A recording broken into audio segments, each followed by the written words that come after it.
mean, and you never know, I might read them out. With my panel here on Jubes & Co, we debate, we get stuck into the issues of the day on a show where all views are welcome, especially yours. GB News, the People's Channel, Britain's news channel.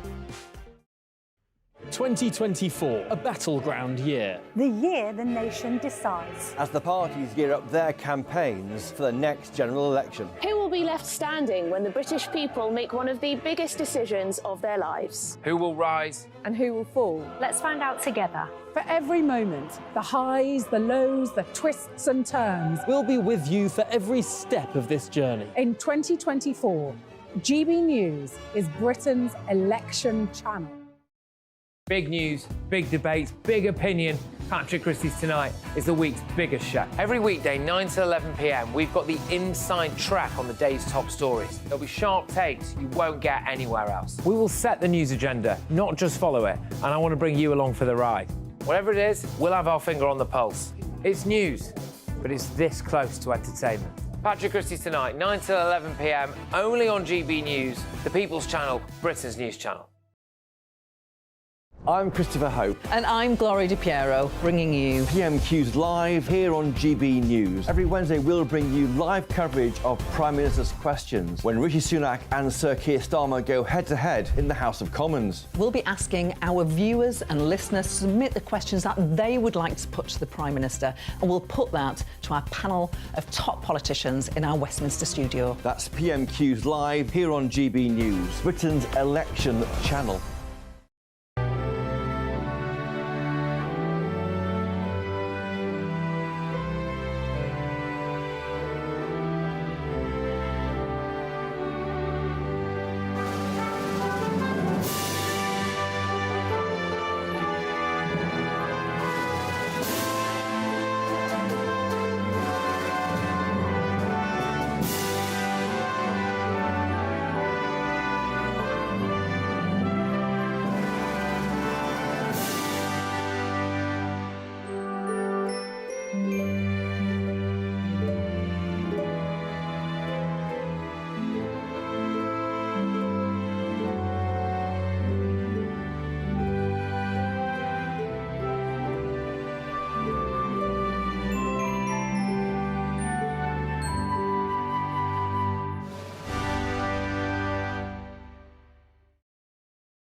Hello there, very good to see you. Quickly approaching 6 o'clock on this Tuesday morning. It is the 12th of March and this is Breakfast with Eamonn Holmes and Isabel Webster on GB News. Yeah, very good morning to you. We're asking this morning, could a Boris Johnson campaign comeback help save the Tories' red wall seats as more MPs are considering following Lee Anderson to Reform UK? I've took a gamble on myself, Reform Party have took a gamble on me. It's a gamble I was prepared to take. It's a gamble I think I'll win. It's a gamble that I need to win, and I need the British public now to gamble on me and the Reform Party. PR chaos for the royal family. Can the palace regain public trust after the Princess of Wales apologises over editing her family pictures? What's happened to spring? Forget longer days and warmer weather. Snow's expected in Scotland and rain across the rest of the country. So why all this crazy weather? The Prime Minister outlines plans to boost gas power to stop possible blackouts. We'll be speaking to the government on this shortly.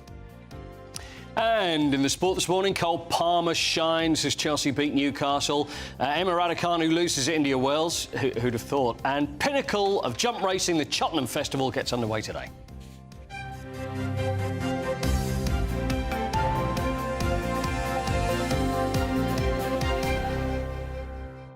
Hello there. Politics leading for us this hour. Plenty of unease on Conservative benches as Lee Anderson takes his place as Reform UK's first MP. Well, in an interview with Patrick Christie's on GB News last night, this is what he had to say about the defection.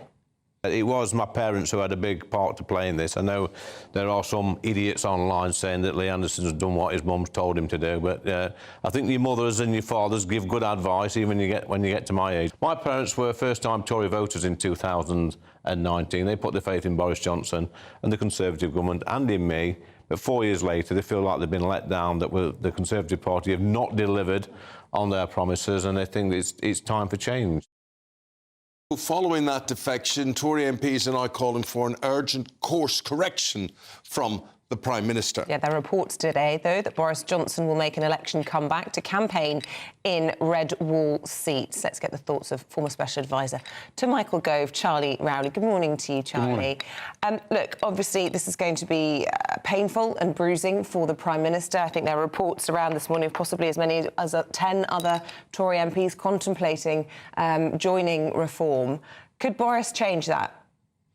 Well, I think it's great if Boris does come back, if he joins the campaign in any way that he feels he's able to do so, because, as Lee was rightly saying, it was Boris Johnson that won that thumping majority in 2019, that united the party, united the country after a very, very divisive period during Brexit, and particularly in those key areas, those red wall seats in the area that Lee currently represents. So I think it would be great to see Boris Johnson back. It'd be great, obviously, to see David Cameron out on the campaign trail, former Prime Minister, obviously now Foreign Secretary. I'm sure Theresa also will be, before she finally steps down from Parliament, will continue to be out and about campaigning for the Conservative Party, delivering the message that actually you should continue to vote Conservative. It's interesting that the role of Boris Johnson, and we've talked about it a lot in this programme, what is it about Boris that means people in the red wall feel they can relate to him? Because the threat from Reform to the Conservative Party is quite evenly spread across the country. It isn't just a red wall problem. And yet Boris isn't being sent to all corners of the country. It is particularly this area. What is the cut-through that he achieves there? So I think largely Brexit is a big part to play. So, lots of people in the red wall voted for Brexit. They felt as though that Westminster wasn't working for them just as much as though the Labour Party wasn't working for them. That's why they left the Labour Party behind and voted Conservative in many cases for the very first time. So I think, winning that majority in 2019, Boris is certainly most able to go and win those people back if they do feel disaffected and disenfranchised by the party. But we all know that he's a great communicator also. He can cut through to people, where many other politicians simply can't. So I think it would be great to see him, as I say, back on the campaign bus. And how much of a blow is it, to lose Lee Anderson, former deputy chair of the party? Will Rishi Sunak really be cursing that they suspended him at all?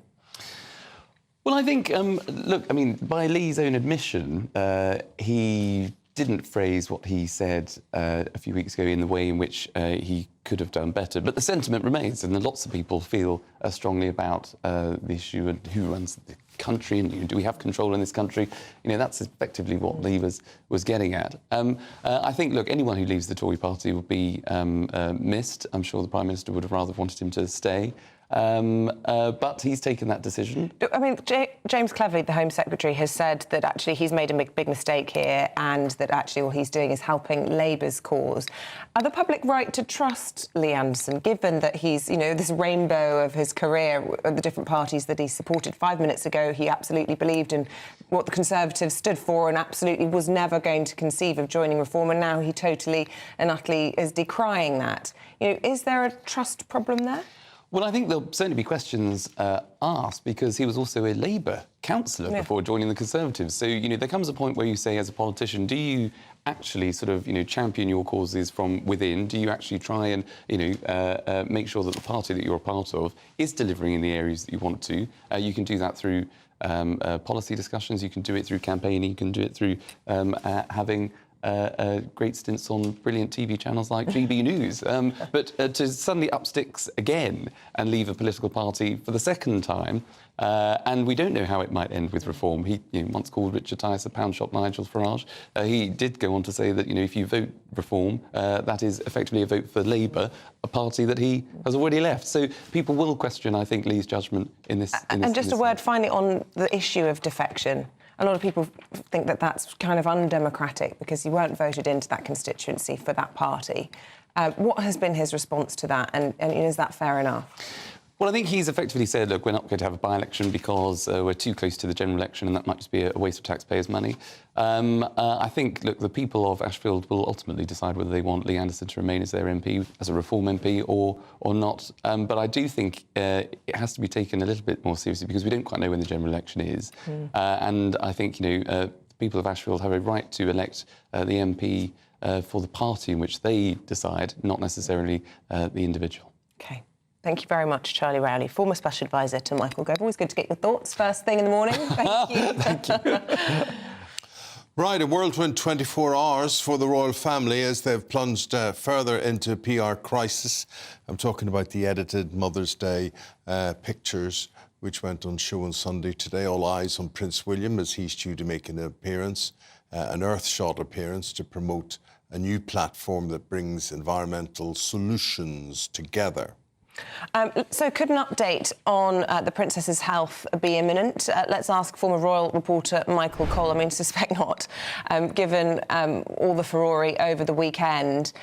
What do you make of it all? Is this done as a line drawn under this now, or is there a big issue? We're talking about trust with Lee Anderson. Is there an issue of trust with Kensington Palace? Can we believe what they're telling us?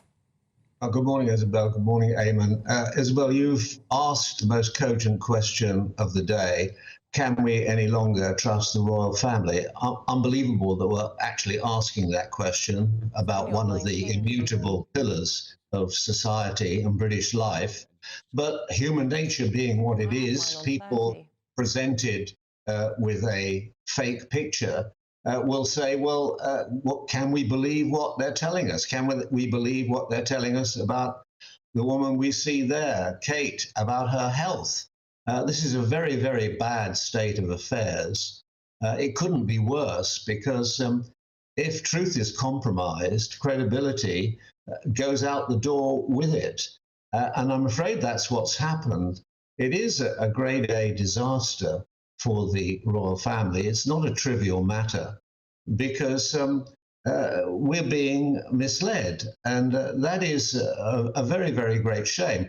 We're always fair on this programme, you're always fair. So let's say that Kate, Princess of Wales, coming up for 13 years of being married and entering the royal family, she hasn't put a foot wrong in that time. But this time, I'm afraid, she's put her very elegant boot in a very bad and big black hole, a bad puddle of very dirty water.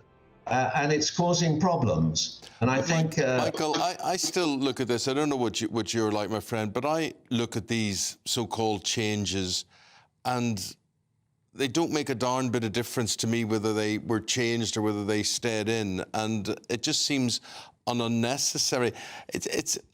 There's a lot of furore about nothing, really. I don't know why she would want to straighten her child's pullover or her zip in her jacket or whatever. I don't see the difference after she's done it than before she did it as well. And it's micro controlling, really. I just don't see that it's an improvement with the finished product. And so I think it's a big thing as well about the photograph agencies. I think they're making a mountain out of a molehill with all of these. I don't know what we all expect to happen, but her reply yesterday was very curt, very minimal, very, look, I did this, so stick it up your nose. I'm not going to explain. I'm not going to reveal the original photograph either. So I don't think we're any further on with all of this. Yeah, people of goodwill, and you're one of them, will take that point of view. The problem is it does show a naivety bordering on foolishness because we are, and we know it, in the age of fake news. We're in the age where artificial intelligence can interfere with pictures of prominent people and major events. And to think, as she must have done, that this photograph would pass muster with people whose job, profession is looking at hundreds of photographs a day and spotting the fakes and getting rid of them and publishing genuine, authentic photographs. Because what is happening now, of course, in Gaza and Ukraine, is warring factions are creating images that suit their propaganda purposes. Of course, Windsor Castle is a long way from the battlefront, but the same principle applies. Truth is immutable. You can't change it. If you start changing it, people are going to say, well, if we can't believe her on one time, the next time you tell the truth, it will be brought in question. It's a difficult thing. Trickery of this kind is highly undesirable because it actually sets up questions which we are now discussing. And the picture agencies, I believe, had only just recently changed their guidelines, making them tighter because of those things that you were describing, wars and elections and people's jobs being to spot fakes all day long. And it just seems the Royals were the first to come a cropper from that in a big way. Just a final thought from you. Can I just ask you, because there's a lot of the papers and commentary and on social media saying, leave Kate alone and, you know, back off. And I have to say, do you think that there is a sense that people are going after Kate, or do you think that that actually is a mischaracterisation? Because I suspect that there's interest in this story because there's genuine affection and people are worried about what many people would see as their favourite royal. Yeah, she's very popular. She will stay very popular, Isabel. But this is a bad mistake, and I hate to say this to somebody who's obviously recovering, and we all wish her the greatest of good fortune and a speedy and a complete recovery, but it is a bad mistake, and she's got it all wrong. On this question of the photograph, since very interesting questions were raised about it by Eamonn, because I'm coming on the programme, I spoke to the bureau chief of Associated Press in this country, the top person, and she said, for us, it does not matter what the manipulation is, only that it happened. And that's the point, really. We must be able to trust everything that comes out, or else every time a statement is issued, a health bulletin is issued, or a photograph is issued, we're going to have to say, I wonder if that's true. And that's a very, very bad look at a difficult time for the royal family. Very good, very good. Thank you very much indeed, Michael. Appreciate all of that. Thank you. We've got Jim Dale in the studio. Jim's a senior meteorologist, and he's here obviously to talk about the weather and the latest weather situations. But you've got something to say on this picture and how it relates to real events in the world. Yeah. I spent yesterday kind of thinking in my head, why the hell is this the #1 story on the news items right across the board, and it's still there today. Look, I'm not into changing pictures and whatever. I don't even know how to do it myself. But I was thinking, there's so much stuff going on in the world, particularly on my side of the things, in terms of the climate and what have you. And this manages to be the #1 story. I was tweeting around yesterday saying, you know, there's we talked about the Texas fire a few weeks ago, didn't we? I said the worst in history. As here's a picture of the worst fires in history, and I put that picture on there. And then another one about the Somerset levels, flooding and farmers not being able to do their crops. That's what's important to people on the ground. That, the story about the royals, to me, I might be completely outspoken here, but it isn't. I think it's a non-story. See, I think there was a story yesterday about East Anglia, and they were talking about hundreds of miles of pylons, electric pylons over the country, and this is made to be a great positive thing. This is our race to net zero, whatever. I wouldn't want an electric pylon in my back garden or in the field opposite me and whatever. And we all know it has only been built in pylon terms for cost reasons, because if they weren't worried about cost, worried about safety, they'd be underground. It's one of those dilemmas, isn't it? Do you want your house under a pylon? The answer is probably not, but they have to be somewhere. It's just a matter of fact that unless they're going to go underground, in which case the expense goes up, then my view is it wouldn't be by choice. I would put. You know, I've been there before and said, "Oh, do I buy that house that's in that?" No, I say no, not just for view, for you know, kind of that waking up and looking at a pylon. It's not the nicest thing in the world, is it? Jim, we'll be talking to the government in about half an hour about their new plans to build gas power stations, and there's a lot of them that are beginning to tail off, and they're going to extend the life of them. And this is what they say is to avoid blackouts as we move to renewables. On the days when the sun's not shining, the wind's not blowing, it means that we're not in a vulnerable position in the wake of everything that's happened with Russia and Ukraine. Well, I always say the move to net zero is an evolution, not a revolution. There has to be a little bit of give and take along the way, but I think what the government's doing is it's kowtowing to the oil and gas industry, to be honest with you. They're sitting on the fence in terms of net zero. I think that's exactly where it is, and I don't think people appreciate that. I think they want a decision one way or the other, and at least we can see it. I think stepping forward, stepping backwards, new oil licences, new gas licences, new this, new that, that's actually stepping back into the past. And when you look what's going on around the globe, for example, we've now seen the ninth month in a row where global temperatures have hit an all-time record. 9 in a row. I mean, there's a pattern there somewhere, isn't there? Although greenhouse emissions at lowest since 1879, and I've read that in a couple of the papers this morning, so there's some positive news. Yeah, I don't want to say that everything is negative. I think we are actually moving in the right direction, but what we don't want to do is go in the wrong direction. So GDP in the last year went up by 0.1%. In other words, flat, but the green side of it went up by 0.9. So in other words, that's your direction of travel. If you want economic growth, then invest in that area. That's the area to be in, and we're all going to feel better about it, even if we cover those pylons in nice green trees and, you know, stuff like that. Meanwhile, though, we can talk about climate, we can talk about weather change, emissions and whatever, but people go out their door today and they're hit with floods, basically. It's pouring down over most of the country, a bit of snow up in Scotland. What would you say in terms of what we are experiencing? And the thought seems to be from people, well, it's mid-March, why is it so bad? But if I could just interrupt here, because it is Cheltenham Festival week, and... Oh, we've had some bad weeks, haven't we, weather-wise? All I ever remember is bad weather at fog. Cheltenham, including snow. So I don't see I don't know what all the fuss is about, because I think this is pretty typical weather for... Yeah, it's always a debate as to is it typical, isn't it typical, where are we? I think you can ask the farmers. I mentioned the farmers already, and we did have a discussion with a farmer a few weeks ago in terms of saying, look, this is quite important. So, from October time through to now, I mentioned the Somerset levels for a good reason, that they are absolutely flooded. And even the park next to me, the Rye in High Wycombe, it's hard to walk across it, to be honest with you. It's a swamp, an absolute swamp. Rain after rain after rain after rain. We are in one of the wettest winters on record. I say winters, we're now in spring, of course.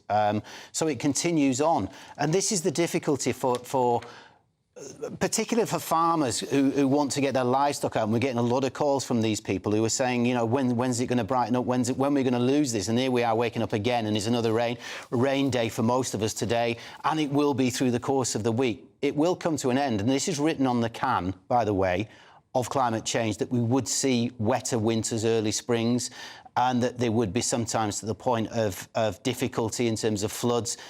I think that's what we're seeing, and not just the wet weather, but also the mild weather that goes with it. So at least there's some consolation in the fact that temperatures will start to be on the up as time goes on. So look, I think we've got to take it as what it is, what's written on the can of climate change, that this will come. I'm not saying everything is climate change. I'm saying that it's a bit of both, and that's how it's got to be, that we see that. So next expectation is we get into we're going to see a switch change. Come April, watch it, OK? I'll say it on this programme now. We will see hot weather start to bake in during the course of April, and at times in the summertime. We're not divorced from what's going on around the globe, and what's going on around the globe is quite frightening in terms of the temperature profiles. So the USA have just had its warmest winter ever, and I look at places like Thailand and Malaysia and Africa. These places have seen super temperatures, not just breaking a record, but breaking it by huge margins. Some of that is heading in our direction as the season moves on from spring into summer. Watch the space. OK, my friend, thank you very much. You're welcome. Appreciate it, Jim Dale there.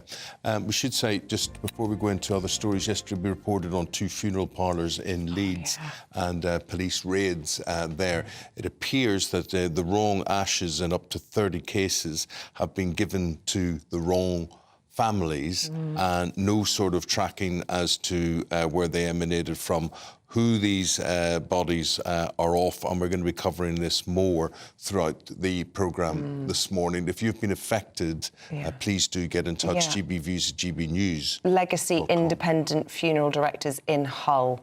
34 bodies were removed from the mortuary following reports of concern for care of the deceased there. As Eamonn says, we really do want to speak to some of the victims in all of this, so let us know at gbviews@gbnews.com if that's you. Other stories on this Tuesday morning, this is what we've got for you.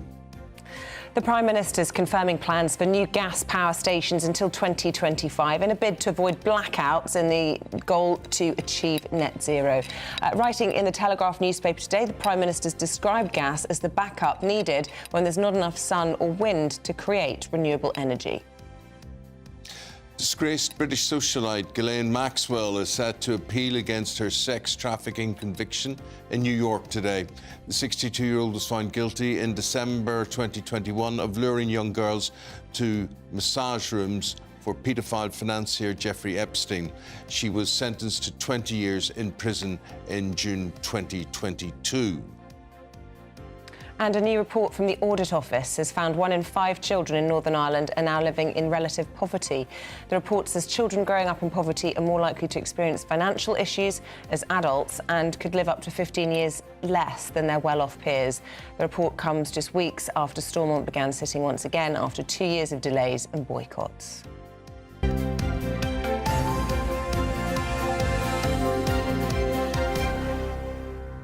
Well, we touched upon how miserable it is out there, wet-wise, today with Jim Dale. Let's now get a weather update. Any Shuttleworth this morning?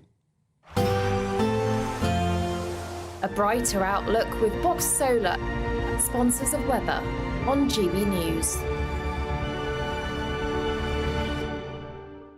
Hello there, welcome to your latest GB News weather update. After a drier start across eastern areas, wet weather will push east through the rest of today. It will turn fairly breezy, but that will introduce milder air. So after a drier and fairly chilly start across eastern areas, we'll see skies cloud over and some quite persistent rain start to spread in from the west. The rain will be most heavy across parts of Wales, the Midlands, the Peak District, for example, as well, seeing some very heavy rain later on today.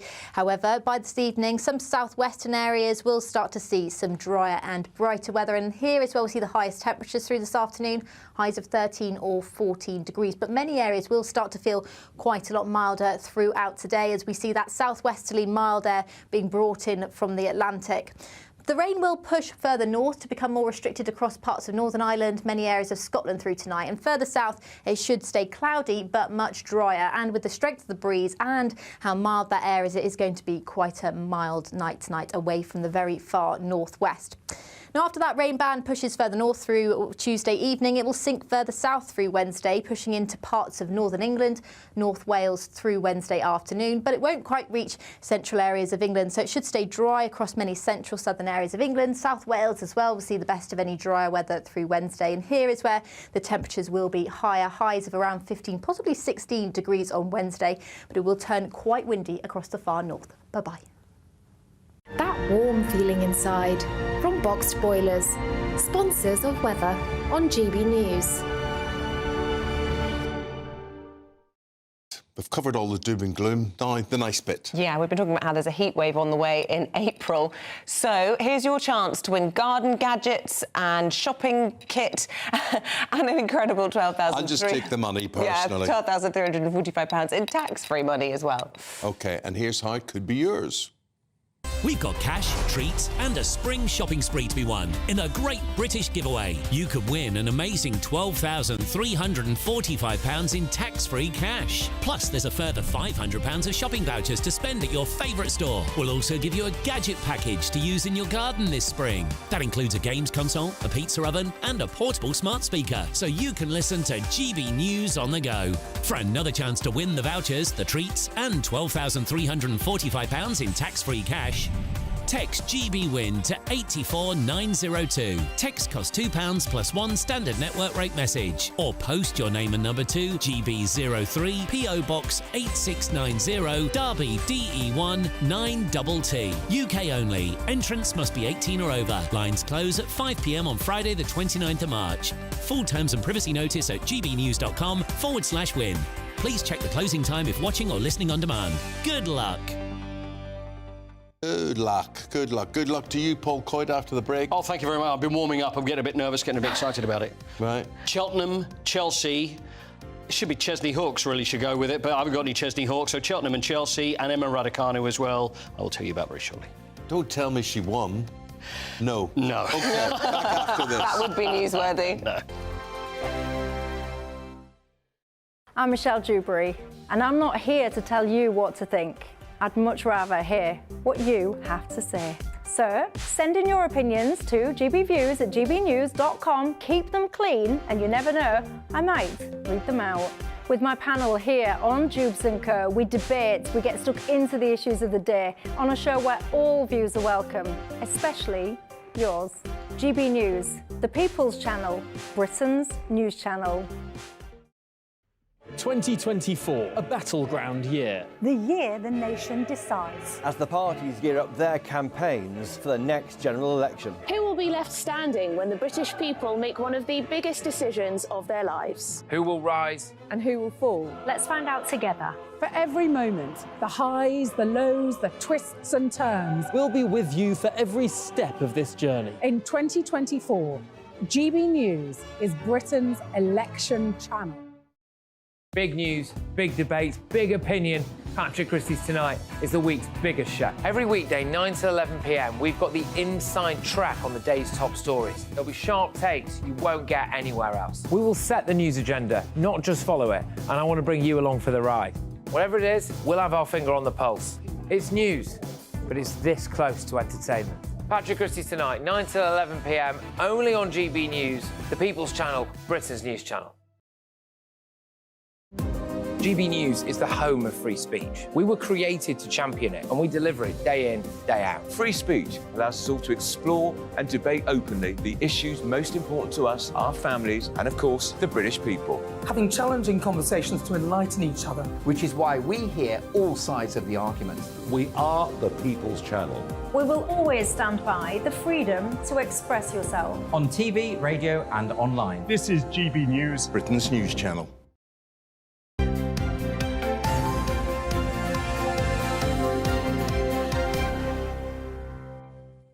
Well, yesterday was a Monday, start of the week, I think start of the Cheltenham Festival. No, it starts on a Tuesday. That is today. Paul Coit, tell us more, my friend. So you're not going? You both went last year? I did go last year, yeah. You were there as well, Eamonn? Yeah, well, it's a bit much for me physically. Well, the thing is, though, is that if you remember, do you remember I gave you tips last year? You didn't talk to me for about a month afterwards. So that was the housekeeping call. I know it was. I'm really sorry. I still find myself responsible for that. 1860, the Cheltenham Festival's been going since. Really? So it's the pinnacle of the jump racing season. So the Cheltenham Roar, which is the roar you will hear from 65,000 racegoers as the tape goes up at 1:30 for the first race, which is the Supreme Novices Hurdle. So everybody talks about the Cheltenham Roar. Also, there's words that there's not as many people are going as there has been in the past. It's still going to be it's still going to be a huge amount, but there is a little worry that from before COVID, they haven't quite got up to those numbers. But 65,000 expected today, and now runs for 4 days. Yeah. So it's going to be the weather may affect that, my friend. I'm not really sure. But absolutely. But the other thing, a few other bits and pieces. The Pressbury Cup. Do you know what the Pressbury Cup is in the Cheltenham Pressbury Park's the name of the race ground. That's right. So I'm not sure what the Cup. Well, that's good though. But the Pressbury Cup always is won by Ireland, so it's kind of like an unofficial. I say unofficial. They do have a cup for it, but it's who does better, whether it's Irish trainers or British or horses from there. It's always going to be the Irish that are going to win. So that's what the Pressbury Cup is. So it's kind of like a little Ryder Cup thing that he's done after. I think it's a great thing at this time of the year when everybody's so miserable and so down about various things that you know, it is literally a festival. It is. It is a festival, and apparently there's a really tall jockey this year. Yeah, I think there's a couple, 6'4". 6'4". It's bizarre, isn't it? I That's mean, really strange. No jockey is above 3'3". Yeah, and they're all sort of 40 kilos max. And actually, we'll speak. We've got a jockey on that's going to join us a little bit later. Oh, fantastic! Who actually did national hunt racing and also did the flats as well. But then he was too actually slim and not weighty enough to do the jumps, and then he moved up. But anyway, we'll speak about him a little bit later. 28 races there'll be, and Willie Mullins is going to be the man. Now, Willie Mullins, the Irish trainer, extremely successful, and he is very close to getting 100 winners, first ever to get 100 winners at the Cheltenham Festival. So all he needs is 6 across the festival, which is going to happen. Okay. So he's going to be the first to get 100. Thanks for setting the scene there. There we are. I felt like Bruff Scott for a minute. Did it work for you? What do you think?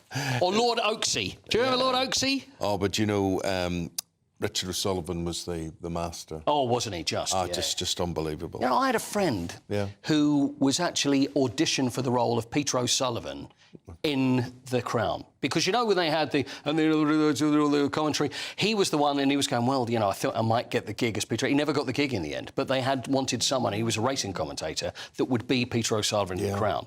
He was a class act. Absolutely. Actually, just quickly, I wonder if the fact that the King won't be going, obviously the Queen's passed away, you know, the heavyweight royals not being there, I wonder if that plays into numbers. I don't know, maybe they could have a picture of one of them on a horse, so it'd be quite easy to doctor, couldn't it? So we'll see how. Princess Royal will do her best. I've been lucky enough a few years to be invited into the royal enclosure and the reception room that they have, and they're all very relaxed. They're all very relaxed. Is there a line, or you just walk in, everybody's milling around? I tell you who's very good, Zara is. She's incredibly sociable with things, and I usually find if I stick close behind her, people just let you through doors because they think you're with her. But you know what? I heard a rumour that she was actually sticking close to you. Is that true? No. So does she work the room? I'm always interested in a situation like Cheltenham. Do you have the royals work in the room? Hi, how are you, Mr. Holmes? She works for the Jockey Club unofficially, or maybe in an official capacity, so she does literally And does she give tips as well? No, they have jockeys do. They have the jockeys do that? She's very sociable. Very sociable. Very I'm good. going to try and get you some tips, so just please don't hold me responsible. OK.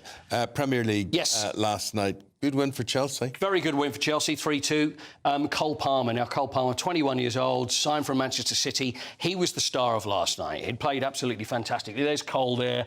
And he does his little celebration, which is called the Cold Palmer, whereas he pretends to be cold, because I'm not sure that works for me. But anyway, it's all about the Euros for him. And he was asked yesterday, you know, what do you think that you'll get there? And it's, well, take each game as it comes. But certainly this time last year, he never imagined that he would be in the chance of the Euros. Thursday is when the new squad is going to be announced for a couple of friendlies, which is coming up. So there's a good chance he's going to be in that. And I think he'll be in the Euros. So OK, give us a quick preview of the Champions League tonight. Oh, yeah, Arsenal. Yeah, so Arsenal play. Arsenal were playing Porto at home. You would imagine that it would be fine. They're 1 down, aren't they? Yeah, the thing is they're 1-0 down. Porto known for the dark arts. There's a few Arsenal fans that have been going on Twitter with this hashtag, which, you know, you don't want to be doing.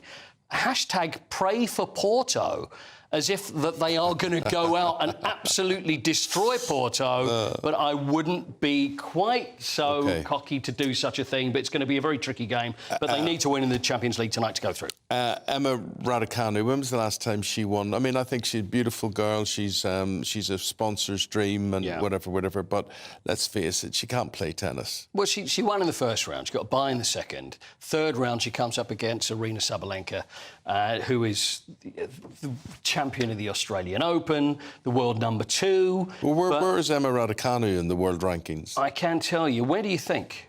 Where would you reckon in the world rankings, Emma Raducanu? Truthfully, I can't imagine her being too high up, mate. I wouldn't have any idea, but I can't imagine it too high. So won the US Open 2021. What do you reckon, Izzy?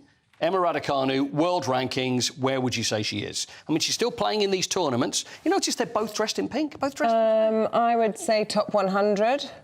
Top 200? 287 in the world. Just inside the top 300. You're 251, aren't you? So already you're at an advantage against Emma Raducanu. So 287th in the world. See, the thing is, when she played in the US Open and she won it, she never played anybody that was above the top 12 in the world. So everything seemed to go for her, and she's never beaten anybody in the top 10. In the world. Really? So, no, and it's a bizarre career, isn't it? It's kind of working backwards, whether we call it a fluke. She'll live off that win forever. Right. Glasgow, what's it called? A Glasgow kiss? Kiss, yeah. Right, tell us, which they're doing in Italy. Yeah, the manager of Lecce in Italy, Roberto D'Aversa, who was fired yesterday from his job because he actually head-butted someone. Have a look at this. Look, see him there? Look at that. Goes up to a player. That's the guy there, and then backs off. I don't know whether you missed it and you can see it again. There he is moving away, but it's not good enough, and then just walks straight up to a player. Nuts him, One of as his we used own to say in players, Romford. No, I don't think it was one of his own players. That really would have been even worse. Here he goes. Look, he walks up there. It's just a little... See, sometimes you get one of these little head in the face, oh, yeah. But he's forward, headbutts, walks backwards, and he got fired yesterday. He said that his actions were inexcusable, which, of course, they are, and whether he's going to work again, I don't know. Inexcusable? Are they not criminal? I mean, is that not... You're right, they are criminal. Yeah. So just a fine? Or is he actually No, I wonder. something? Well, you'd think there should be some sort of criminal charges, but it was in I Italy. remember. Am I right in saying what's his name at Everton? Duncan Ferguson. No? Yeah, Duncan Ferguson. Didn't he served time in jail? Didn't he? There's been a few playing for Rangers in Scotland. Yeah. And he clocked somebody, and I think he was put away in prison. Quite right. You can't be doing that sort of Yeah. You can't be doing that. Let's have a think on that, if that's true, or who else you know, anyone else who served time for misdemeanours on the football pitch. Right, Paul, thank you very much Pleasure, indeed. thank you. Stay with us, still to come. We're going through the newspapers this morning in the company of Claire Muldoon and Alex Armstrong. See you in a moment.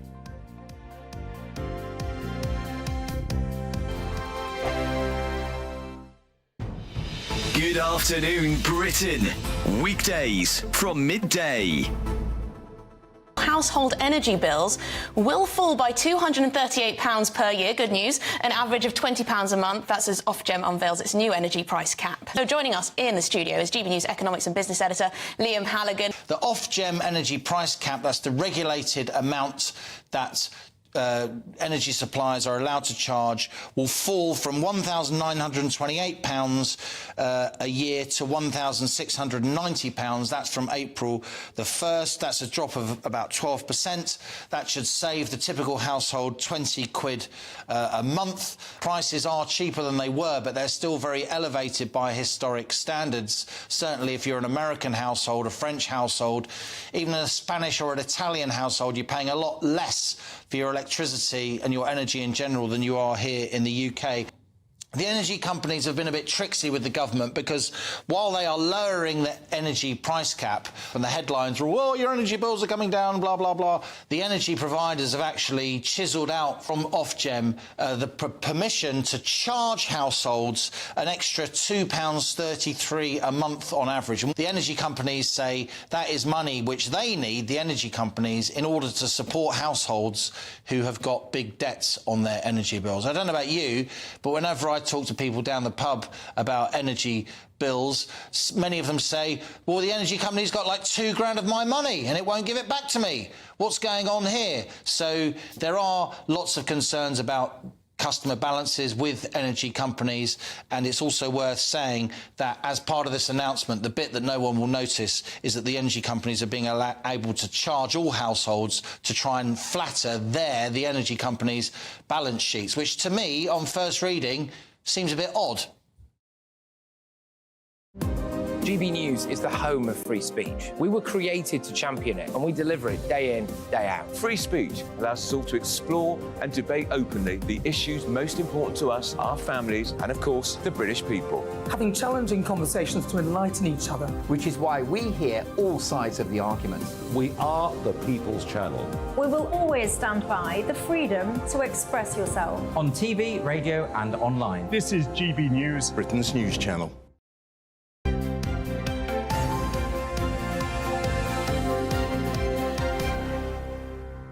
We say hello, good morning to Alex Armstrong, Claire Muldoon. They've got stories in the papers today, and there's a story's caught your eye, front page of the Telegraph straight away, which we're going to be talking to Graham Stewart, who's the Minister for Energy Security, very, very shortly.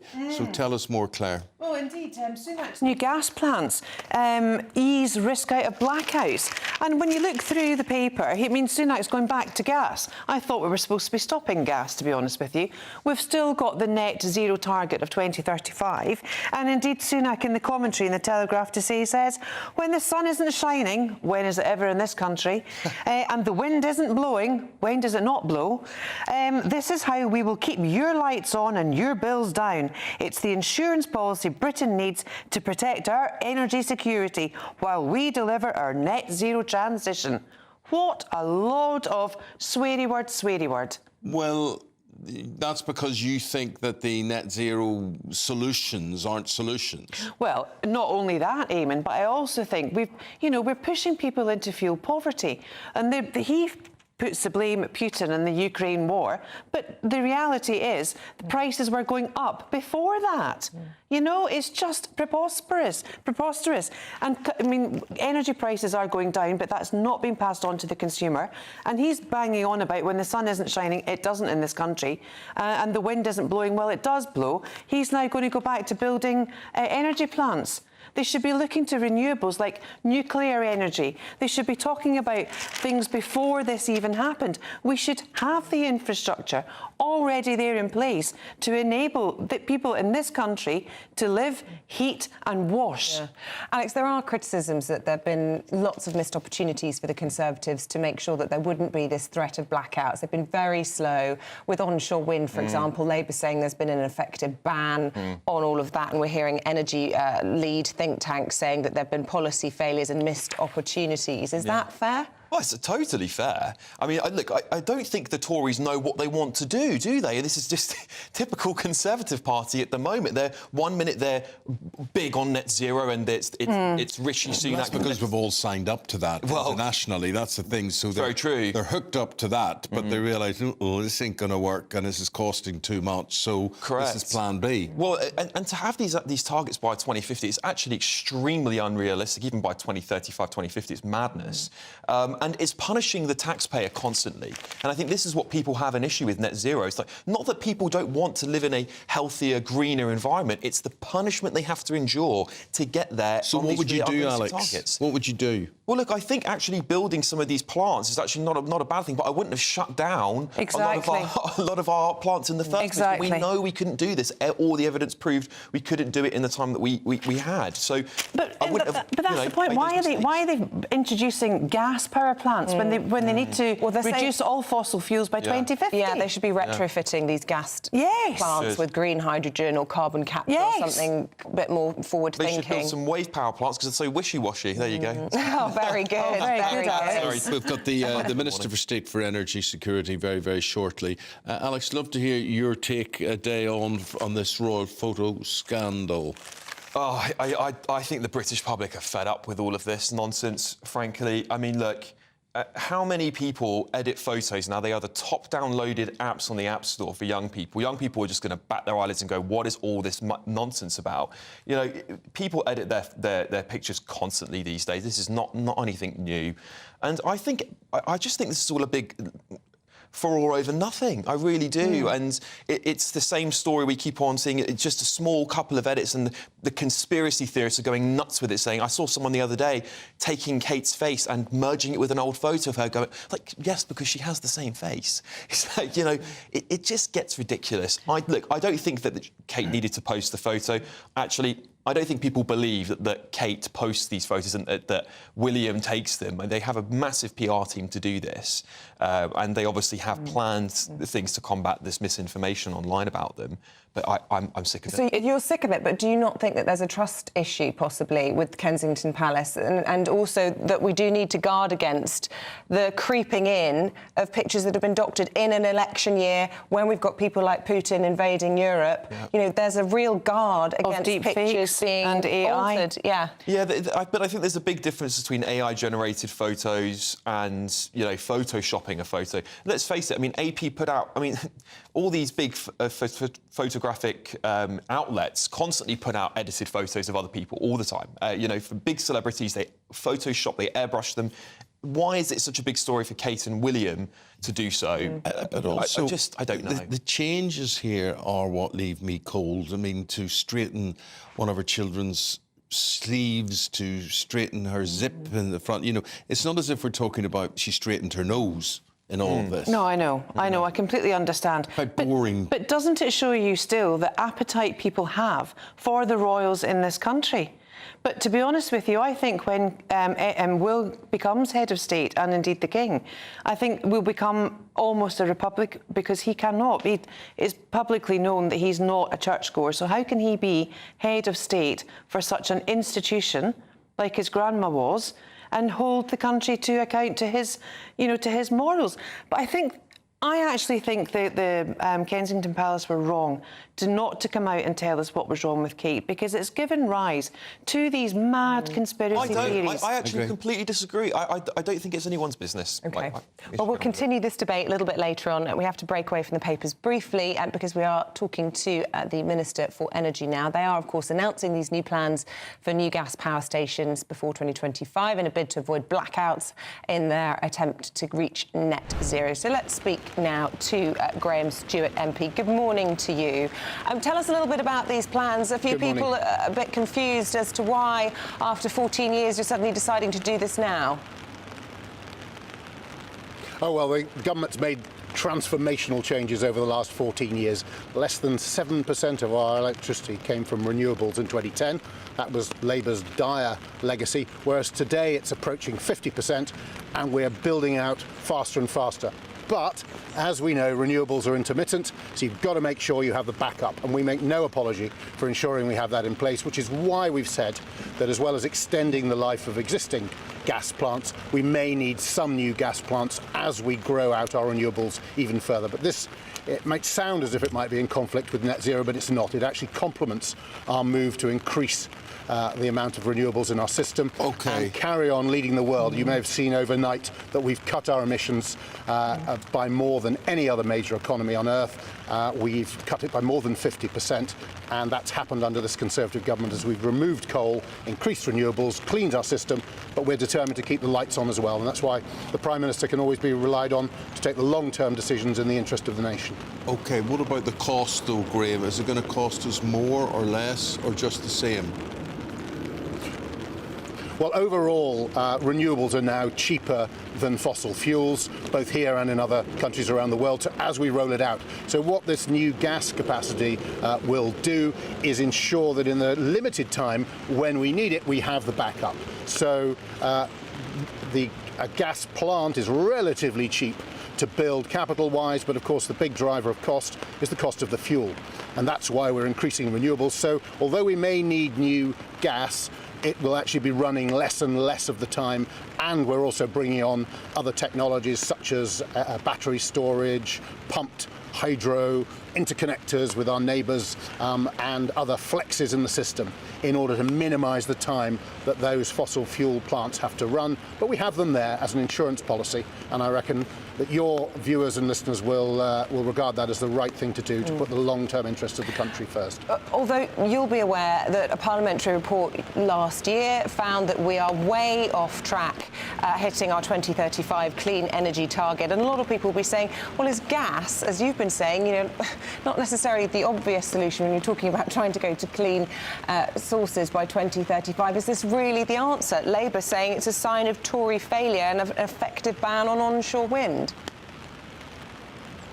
Well, we're obviously not going to take any lessons from Labour. The decarbonisation of our energy system flatlined under Labour. It's been transformed under the Conservatives. If you are a Green, if you care about the environment, you cannot vote Labour, because Labour do not deliver. The Conservatives do, and we are on track to deliver our 2035 targets. They are world leading. We're the first major economy to put net zero into law. We're not only delivering it, we're doing so with record levels of employment, with the economy having grown by more than 80% since 1990. We are getting the sweet spot of the UK leading the world, doing the right thing against the climate threat, but doing so in a way which strengthens our economic competitiveness and allows us to maintain our position as a world leader in tackling the environment and setting an example to others. There's a man tackling your environment there, which I'm glad that's worked out well. Let's talk about your sweet spot, Graham. Look at today. I'm looking at you here. You're drenched. I can hear the rain hitting your umbrella there. It is a bad day. Would that affect our renewable capacity? A day like today, or a week, if this was to turn into a week, would there be considerable effect on our renewable capacity? Well, renewables, as you rightly identify, are very much dependent on the weather, whether the sun shines, whether the wind blows. That's why we're ensuring that we have the backup that we require. That's not just these gas-fired power stations, which will, as I say, operate less and less, but we want to send a clear signal to the market that we need these as a backup. They are part of our net zero plan. They will help us deliver net zero and a decarbonised energy system by 2035. But we've got to have the backup. We might get long periods, as you suggest, you know, when the wind doesn't blow. But we can be proud of the fact that more and more energy comes from wind, and we've got the first, second, third, fourth, and even the fifth largest offshore wind farms in the entire world. That's all happened under this Conservative government. If you care about the environment and you want to see cheap energy for the future of the nation, then you need to support the Conservatives, because Labour would put it all at risk. OK, we've done your sweet spot. Let's talk about your weak spot. What are you going to do about the MPs who might well be following Lee Anderson? And is really Boris Johnson the solution to this, Rishi Sunak's arch enemy? Well, Lee Anderson, it's a shame he's gone. I mean, obviously he's been on a bit of a journey already, from Labour to the Conservatives. Now he's with Reform. He recognised that he'd said the wrong thing, but he couldn't quite bring himself to say sorry. So that's a particular story of him. But the Conservative Party is absolutely determined to back the Prime Minister and make sure we don't have Keir Starmer, because that's the choice facing the British people. We either have Keir Starmer, who has no plans, no idea. I've seen no evidence of it. I'm used to. You can see Lee Anderson on the stage with his new leader, barely able to hide his irritation. So I'm not sure how long that particular honeymoon is going to last either. And Boris Johnson's going to be back on the campaign trail? I don't know whether Boris is going to be back on the campaign trail, but obviously he supports the Conservative Party. He has always dedicated himself to this country, and he recognises that only a government led by Rishi Sunak rather than one led by Keir Starmer will protect the huge rise in education standards we've seen since we came in 2010, will protect the 4 million extra jobs that have been created since 2010, and will ensure that we continue the energy transition, meeting our net zero targets, but also vitally strengthening our economy while it's at it. Graham Stewart, thank you very much indeed for facing up to the conditions today. Lovely spring. Thank you very much indeed. Thank you. The sun will come. It will. Good. We hope so. Thank you. So, Claire Muldoon, Boris Johnson, Graham Stewart was talking there about Boris Johnson maybe coming back. Can you see it? I can see it, especially to help the Red Wall, even although he's no fan of Sunak, and Sunak's indeed no fan of Johnson's, because, of course, they fell out, you know, quite catastrophically. But then there's nothing to bring people together than politics, is there? There's nothing that brings people more together than personalities, and when you've got one as big as Johnson's, he'll be back. He will be back, and he will help the Conservatives. I don't know. We can only prevaricate, we can only suggest what will happen at the next general election, and indeed when it might be, but I do think it will definitely be before the US election. So I think, you know, the Conservatives will get, you know, around, and Johnson will get up to those red wall seats, and Johnson will be an asset to the Conservatives. OK. Would it matter at all, Alex, if our election came before the American one or after? No, I don't think it would have an impact on us at all, frankly. I think. I disagree. Do you really? Do yep. you? Why do you disagree? Because I don't think we'll have an impact on the Americans or the way that they vote. Yeah. But I think for the markets and for the political world, I think global politics will understand, and I think we need to be in a position where we know exactly where we're going. Well, I mean, I certainly think if you've got a weird relationship with Trump and Starmer, that would certainly frost over the existing tension between the UK and the US. So perhaps, yes, maybe with So a Trump win would be good for the Conservatives? I think it probably would be good for the Tories. They have a much better relationship with Trump. However, I mean, I think that was relatively damaged by Johnson after Trump's eviction from the White House. So, I mean, you know, is Sunak a Trump supporter? Would he get along well with Trump? I don't know. I doubt it, if Sunak's Prime Minister. Right, Alex, thanks very much indeed. And Claire will be back. They'll be back in about 40 minutes' time or so. We will see them again. So for the moment, folks, thank you very much indeed. And you saw the Minister with the umbrella there. Let's get all the details on what the weather's doing where you are with Annie Shuttleworth. brighter outlook with Box Solar, sponsors of weather on GB News. Hello there, welcome to your latest GB News weather update. After a dry start across eastern areas, wet weather will push east through the rest of today. It will turn fairly breezy, but that will introduce milder air. So after a drier and fairly chilly start across eastern areas, we'll see skies cloud over and some quite persistent rain start to spread in from the west. The rain will be most heavy across parts of Wales, the Midlands, the Peak District, for example, as well, seeing some very heavy rain later on today. However, by this evening, some southwestern areas will start to see some drier and brighter weather, and here as well we see the highest temperatures through this afternoon, highs of 13 or 14 degrees, but many areas will start to feel quite a lot milder throughout today as we see that southwesterly mild air being brought in from the Atlantic. The rain will push further north to become more restricted across parts of Northern Ireland, many areas of Scotland through tonight. And further south, it should stay cloudy but much drier. And with the strength of the breeze and how mild that air is, it is going to be quite a mild night tonight away from the very far northwest.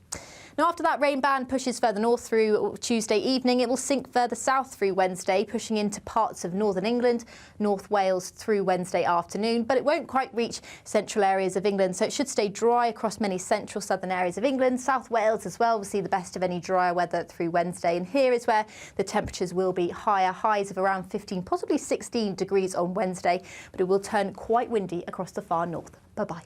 That warm feeling inside from Boxed Boilers, sponsors of weather on GB News.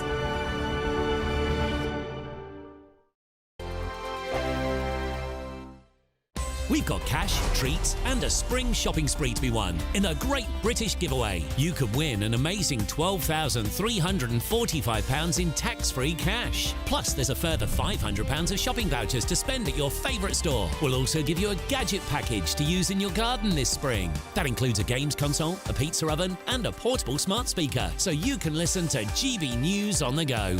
For another chance to win the vouchers, the treats and £12,345 in tax-free cash, text GBWIN to 84902. Text costs £2 plus one standard network rate message. Or post your name and number to GB03 PO Box 8690 Derby DE1 9TT. UK only. Entrance must be 18 or over. Lines close at 5 p.m. on Friday the 29th of March. Full terms and privacy notice at gbnews.com/win. Please check the closing time if watching or listening on demand. Good luck. Join us every night on GB News at 11 p.m. for Headliners, which is 3 top comedians going through the next day's news stories, which is exactly what you need, because when the establishment has gone crazy, you need some craziness to make sense of it. So join us 11 p.m. every night on GB News, the People's Channel, Britain's news channel. From 10 a.m. every Saturday, we want to make you think and we want to make you laugh. So we will give you all the top stories. Now we start with a story that has shocked the nation this week. But we're also going to make it light and fun and bring some entertainment in to make your Saturday morning nice and restful. Only on GB News, Britain's news channel. Your weekend starts here with Friday Night Live with me, Mark Dolan, 8 till 9 on GB News. Big stories, big guests and big laughs as we get you ready for a cracking weekend. That's Friday Night Live with Mark Dolan. Fridays 8 till 9 on GB News. Bring your own drinks. The admission's free.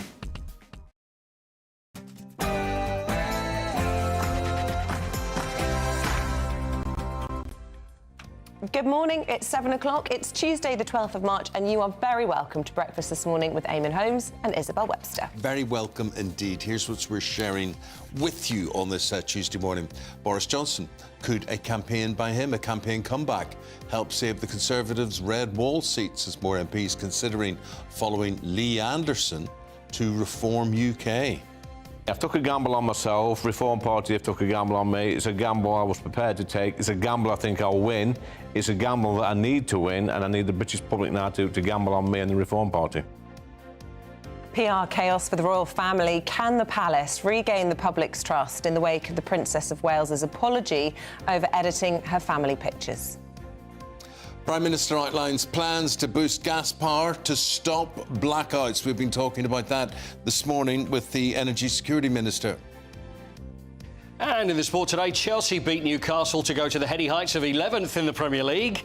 Cameron Norrie and Emma Raducanu lose at tennis's unofficial 5th slam. And we're off to Cheltenham for day one with former winner there, Paddy Aspel, who's going to be with us. Good morning. Wet weather will spread east today, but there will be some dry interludes, particularly on Wednesday. Find out all the details with me a little later on.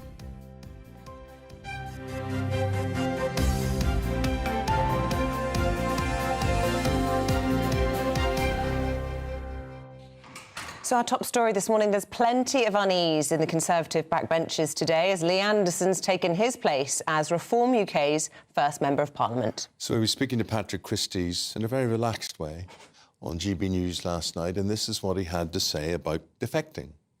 It was my parents who had a big part to play in this. I know there are some idiots online saying that Lee Anderson's done what his mum's told him to do, but I think your mothers and your fathers give good advice even when you get to my age. My parents were first-time Tory voters in 2019. They put their faith in Boris Johnson and the Conservative government and in me, but 4 years later they feel like they've been let down, that the Conservative Party have not delivered on their promises, and they think it's time for change. I'm just sitting here thinking you ought to undo your tie, sit back a bit. You look a bit uptight. Yeah, he certainly was very relaxed now. It was a long day, I suppose. Yeah. Tory MPs are now calling for an urgent course correction from the Prime Minister on all of this, with reports that Boris Johnson will make an election comeback to campaign in red wall seats. So we are now joined in the studio by former Special Advisor to Michael Gove, Charlie Riley. Charlie, the look is interesting. I think this is Lee Anderson, one of the big pluses he's got, that he looks very relaxed, he looks comfortable, he looks at ease, he doesn't look as if he's working too hard at anything, that what he says, whether you agree with it or not, comes very naturally to him, and therefore people think he's speaking their language. I think that's right. I mean, he didn't look overly happy there, though, I have to say, last night. Maybe it was just because it was a long day. Do you think he looked happy on stage yesterday? I mean, we've just had Graham Stewart, the Energy Minister, saying to us on air that actually he could hardly hide his irritation with Richard Tyson. He's not sure how long the honeymoon's going to last. And I think, look, I think that's probably an accurate summary, because when you've chopped and changed party 3 times now, you know, and you feel as though maybe, if, by Lee's own words, that the Conservative Party isn't delivering what it should be doing, he's felt the need to sort of up sticks and move to reform. But he's done it twice already now. He's perhaps slightly politically homeless himself. So I think we'll just have to wait and see how that relationship plays out. I think there are a lot of people who are politically homeless. I mean, if you asked me which politician or which party speaks for you, I would say none. There are none out there, and I think I'm not alone in that. And I think, and that's certainly why within the Conservative Party you've seen the division that's taken place, why you've got this new Conservative groups that are asking the Prime Minister to sort of change course, why Lee has obviously decided to leave. But the fundamentals of what, what should happen in the UK, who can deliver that change, whether it's change or whether it's sort of, dealing with the mess that there currently is in this country. It's either, Rishi Sunak's Conservatives, where people, might feel there needs to be a bit more of a policy platform, or it's Sir Keir Starmer's Labour Party, where people don't seem to know what policies they're putting forward at all. Let's talk about how much of a threat reform is to Rishi Sunak's party, because they're polling between 10 and 15%, but probably stand not to gain any seats as things look at the moment at the election, apart from if Lee Anderson wins his seat again. That's not the problem, though, is it? It's hearts and minds. It's whether or not they will split the vote and therefore, as you were pointing out, could go to Labour. Could Boris Johnson be the one to turn that around? And what is in it for Boris Johnson if he goes out on the election campaign trail? Because Boris doesn't do anything unless there's something in it for him. Oh, I don't know. That's a very cynical view of Boris Johnson.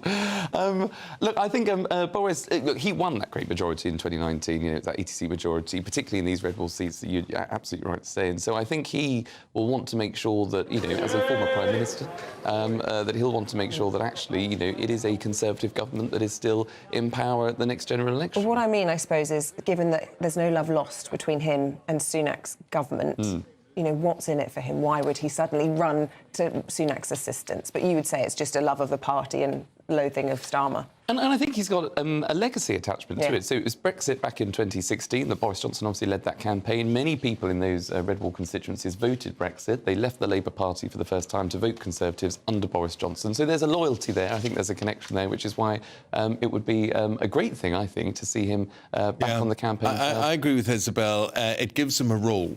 Whereas if he stands as a constituent MP, you know, he's one of many. Here he stands out on this, and it sets him up for the future, whether the Conservatives win or lose.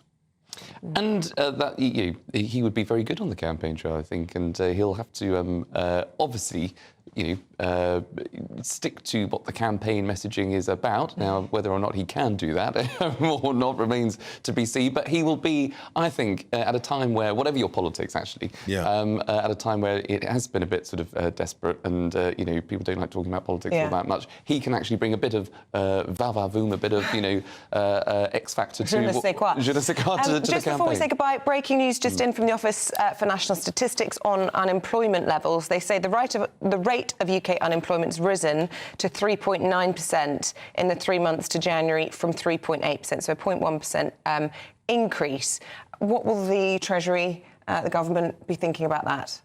Well, I think they'll obviously just want to say, look, the economy is still in a place that you need to take sensible and prudent decisions. That's why we're not the budget that we had last week wasn't perhaps as ambitious as what some Conservatives might have been asking for, but it's just making sure that everybody is aware that there is still choppy waters ahead, so don't put the economy at risk, and the government will want to be saying, stick with the plan. OK. Charlie, thank you. Thanks, Charlie. A whirlwind 48 hours for the royal family as they've plunged further into a PR crisis over these edited Mother's Day pictures. Today, Prince William, he's due to make an Earthshot appearance to promote a new platform that brings environmental solutions together. So could an update on the princess's health come about today also? Rafe Hadel-Mancu with his view on all of this. What do you make of, Rafe, I'm just completely underwhelmed about the Photoshop changes. I mean, they're so mechanical. They're so straighten her zip, they straighten her child's jumper arm and whatever it is. I mean, if they were pulling in her ears or shortening her hair or fixing her nose or something, or covering some awful illness, then yes, I understand. But they're so dull, what everybody's getting their pants in a twist for. Yeah, you're quite right, Eamonn. On the face of it, this is an absolutely absurd story that, it's been blown out of all proportion. And people like yourself and many sensible viewers at home will be wondering, what is the fuss all about? And to a degree, they're correct, because, we now have the metadata, or the digital fingerprint, if you will, of this photograph. And we know what happened. The Prince of Wales took several photographs of his children in Windsor at Adelaide Cottage on Friday. And then later that evening and the next morning, the Princess of Wales simply opened up Adobe Photoshop, which is an editing tool, and merged some of those photographs together. Perhaps one of the children was blinking or had red eye. It's something that millions of us do every day with photographs. And of course, historically, royal portraits have always been overly flattering. Van Dyck's portraits of King Charles I made him look far more imposing than he really was. The suit of armour of King Henry VIII had a massive codpiece to suggest his virility and ability to produce heirs. So you would be forgiven for thinking, what's the big deal? But unfortunately, we now live in the fake news era. And it's the decision of 6 picture agencies to kill this photo that has got critics and opponents of the monarchy saying that it can't be trusted. Should we therefore believe the next health update? Should we always now check royal photographs to see if they're really the real thing? Just for example, we've just had Omid Scobie, selfie stick in waiting to the Duke and Duchess of Sussex, saying that it's increasingly difficult to believe anything the royal family says or any photos that they share. So that's the issue here. It's been an absolute PR disaster, especially because it's overshadowed Commonwealth Day yesterday, which was, the 75th anniversary of the Commonwealth.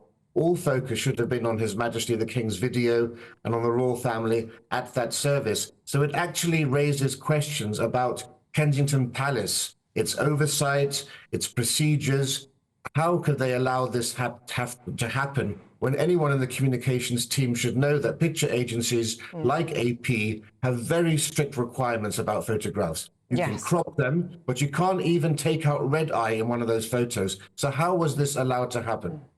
Yeah, we should point out, just because we are focusing so much on accuracy, we don't know for sure that lots of pictures were taken of the children. That was why the only official explanation has come from the princess herself, who said, like many amateur photographers, I do occasionally experiment with editing, and that was the extent of her explanation. What would you like to say in response to that, Rafe? Because I should say, because it has now been reported in a couple of in the Telegraph and elsewhere, that it's from the digital metadata footprints, it does indeed appear that the photographs were edited at 9:45 on Friday and again in the morning on Saturday, and that it suggests very strongly that multiple images were added together. So that is now in the public domain. OK, perfect. So, look, Eamonn Scobie's weighed into all of this. He's the unofficial spokesperson for Harry and Meghan. He said Kensington Palace has a long history of lying and that gaining back public trust is now an impossible task. What do you think of that?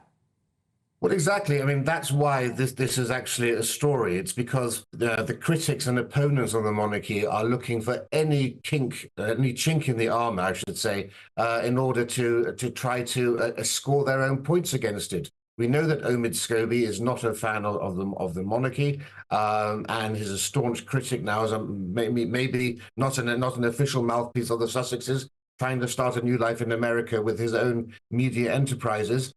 We've seen Graham Smith of the Republic organization also trying to make capital out of this.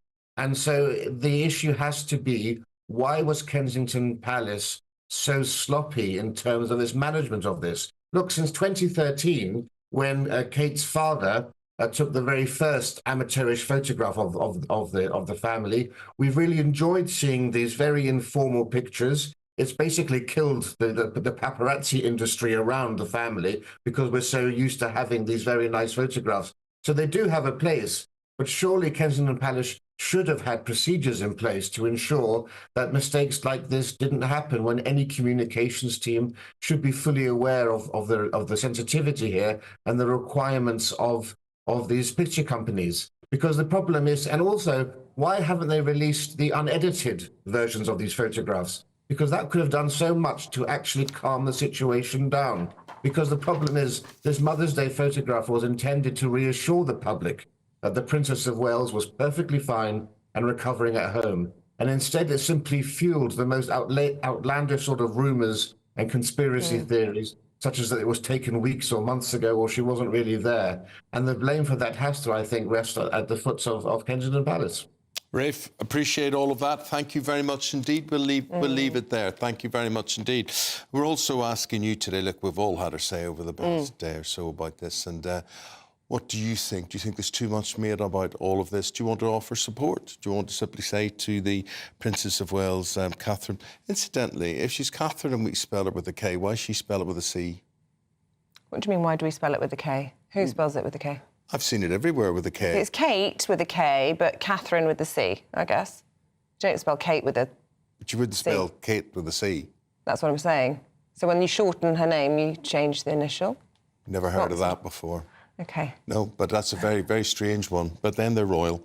If you'd like to, with Kate with a K or Catherine with a C or whatever, you'd just like to say, look, the main thing is we're just glad you're OK. Yeah, that's been the overarching feeling, I think, that everybody just wants to send their wishes. So we're doing that this morning. A little bit of positive tributes to the Princess of Wales as she recovers. And it's been a difficult week, hasn't it? The Pat photo last week, her uncle, then this, having to apologise.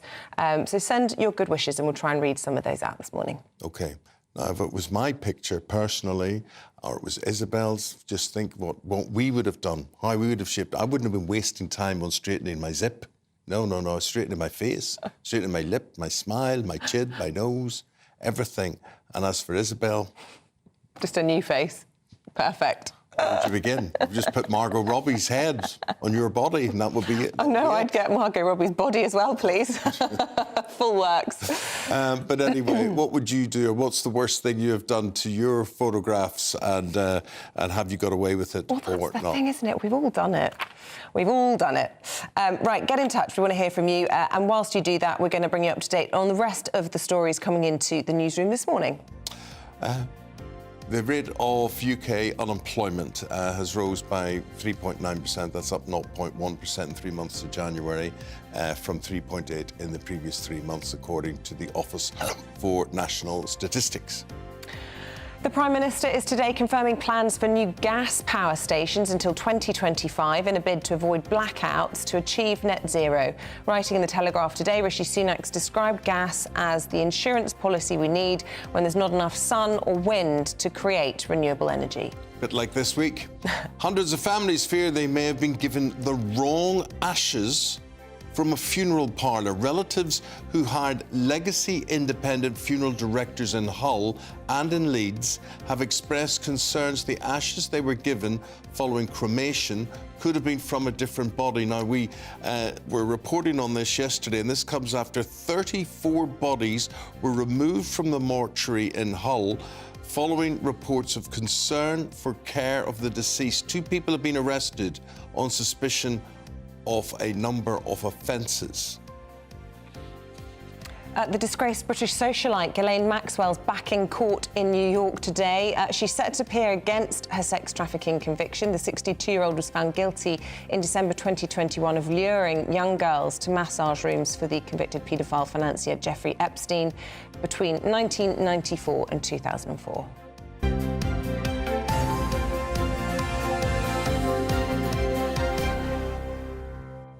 Here's something that I've noticed. Unlike Ireland, people in England don't talk about death. They hate talking about death. They don't languish in death, whatever. We, on the other hand, love talking about death. So it's a. When I used to go home at the weekend and I'd go to see my mother in Belfast, she would always be the same place, sitting at the breakfast table, and she'd have the newspaper, right? And I'd say, "Hiya, Mum, how are you? I'm just in," and she'd go, "You'd never guess who's dead." And she would have the whole list, and then she would proceed to tell me people who I didn't know, but she insisted I have this. My parents are at funerals every week, and I have the life story of everyone. You do know them. And anyway, so the thing about that funeral parlour, I think that's a terribly disturbing thing. I think it's ghastly, and this is why I want to be buried. I don't want any of your cremation rubbish. Don't want any of that nonsense. I want a big grave, a mausoleum, maybe something next like to that. Elvis. That people, yes, like Elvis, that people could queue up and be in an orderly Could we line have like a screen on 24/7 with your greatest moments? Well, it'd be short. There wouldn't be much with that. Okay. But the thing is, I think it's terrible for anybody bereaved that has used the trust that's the thing. of a funeral parlour in Hull and in Leeds, and they go and they think our loved one is being looked after, and these ashes that we have or what's left of them, and then they scatter those. And it's 34 bodies that we know that there was concern about, but anyone who will have used that funeral parlour will now be really distressed. And, death is traumatic enough, and, it's such an important process to go through if you do go for cremation, to get hold of those ashes, to scatter them in a place that is sacred to your family, whatever it is you choose to do. I had a family friend who used to pour Guinness onto the ashes in the flower plot every year. Because people need some sort of focus after somebody dies. But then I've always wondered, if you're cremated, how do they know the difference between the coffin and your ashes?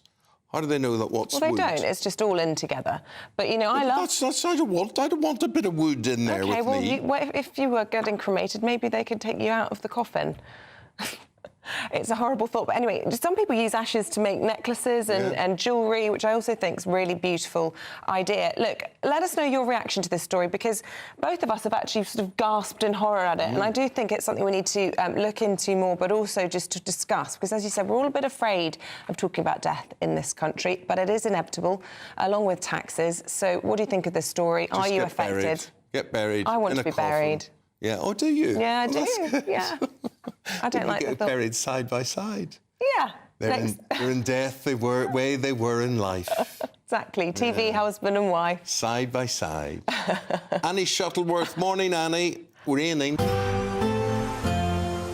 A brighter outlook with Box Solar, sponsors of weather on GB News. Hello there, welcome to your latest GB News weather update. After a drier start across eastern areas, wet weather will push east through the rest of today. It will turn fairly breezy, but that will introduce milder air. So after a drier and fairly chilly start across eastern areas, we'll see skies cloud over and some quite persistent rain start to spread in from the west. The rain will be most heavy across parts of Wales, the Midlands, the Peak District, for example, as well, seeing some very heavy rain later on today. However, by this evening, some southwestern areas will start to see some drier and brighter weather, and here as well we see the highest temperatures through this afternoon, highs of 13 or 14 degrees, but many areas will start to feel quite a lot milder throughout today as we see that southwesterly mild air being brought in from the Atlantic. The rain will push further north to become more restricted across parts of Northern Ireland, many areas of Scotland through tonight. And further south, it should stay cloudy but much drier. And with the strength of the breeze and how mild that air is, it is going to be quite a mild night tonight away from the very far northwest. Now, after that rain band pushes further north through Tuesday evening, it will sink further south through Wednesday, pushing into parts of northern England, North Wales through Wednesday afternoon, but it won't quite reach central areas of England, so it should stay dry across many central southern areas of England. South Wales as well will see the best of any drier weather through Wednesday, and here is where the temperatures will be higher, highs of around 15, possibly 16 degrees on Wednesday, but it will turn quite windy across the far north. Bye-bye. That warm feeling inside from Boxed Boilers, sponsors of weather on GB News. Right, it is time for our spring Great British giveaway, even if the forecast hasn't got the memo. Yeah. It means you can win gadgets, a shopping spree, and how much spring cash? I'm too busy reading about a priest who saw the devil in a woman's face. Oh. Right. Oh. Yeah, and he goes to bury people, he sees the devil in their faces. Well, they're going to hell. That's basically. Wait. Was this person dead? In Yes, a casket? yeah. Right. Got it. Yes. And I saw a woman with Satan's face. oh, we'll bury Satan that one. look like? That's the question. Oh. Anyway, this is much better. £12,345 in cash. Not only cash, but spring cash. So forget the rain, forget the snow, forget everything that's Satan's awful. face. This is gorgeous. Have a go. Want to be a winner? You've won £18,000. Oh, flipping heck. I don't know what to say. Enter our massive spring giveaway with 3 big seasonal prizes to be won. There's £12,345 in tax-free cash to give your finances a spring boost. We'll also send you on a shopping spree with £500 worth of vouchers to spend in the store of your choice. You'll also get a garden gadget package. For another chance to win the vouchers, the treats, and £12,345 in tax-free cash, text GBWIN to 84902. Text costs £2 plus 1 standard network rate message. Or post your name and number to GB03 PO Box 8690 Derby DE1 9TT. UK only. Entrance must be 18 or over. Lines close at 5 p.m. on Friday the 29th of March. Full terms and privacy notice at gbnews.com/win. Please check the closing time if watching or listening on demand. Good luck. So there we go. Look, still to come, it's the first day of Cheltenham. Perhaps you're going, let us know if you are. Paul Coit has some tips for you. Not just that, who's he got? He's got a jockey. Paddy Aspel will be dismounting to talk to us live next. I think the most exciting bit for me is talking to people. People who I think are ignored often by the major news channels. We're going to give news they want to hear. There's a voice there that needs to be heard. I think there's a chance here for a diversity of opinion to be expressed, which you don't find elsewhere. It's really exciting. We don't hold back. We're free to say how decisions that are taken here affect us all around the country. Only on GB News, the People's Channel, Britain's news channel.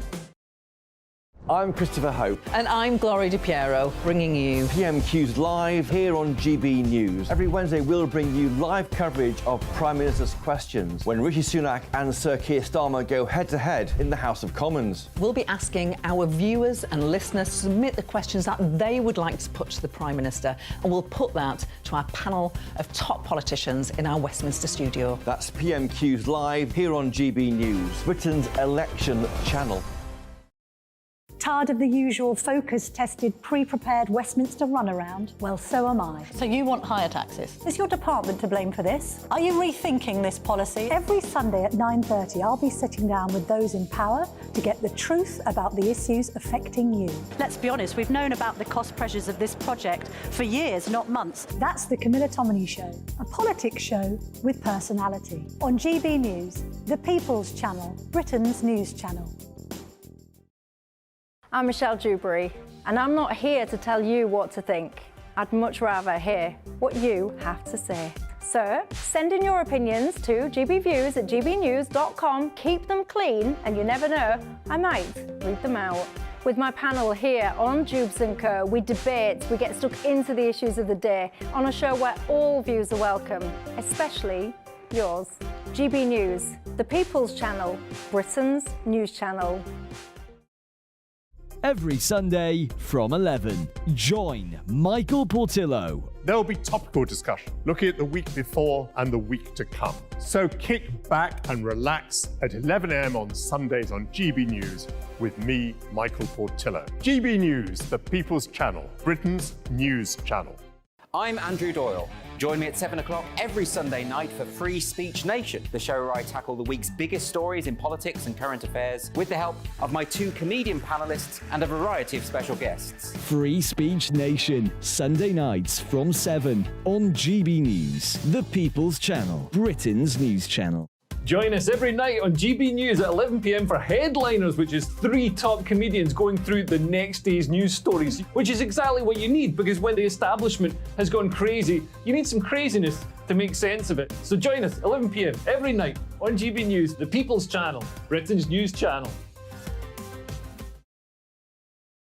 Brand new Sundays from 6 p.m. The Neil Oliver Show. It's absolutely vital that people are given the opportunity to take part in the debate, to say the things that matter to them, to be challenged. A country is only really a shared dream. As long as enough people have a shared idea of what it is, then that country exists. What GB News does is give voices somewhere they can be heard. The Neil Oliver Show. Sundays from 6 p.m. on GB News.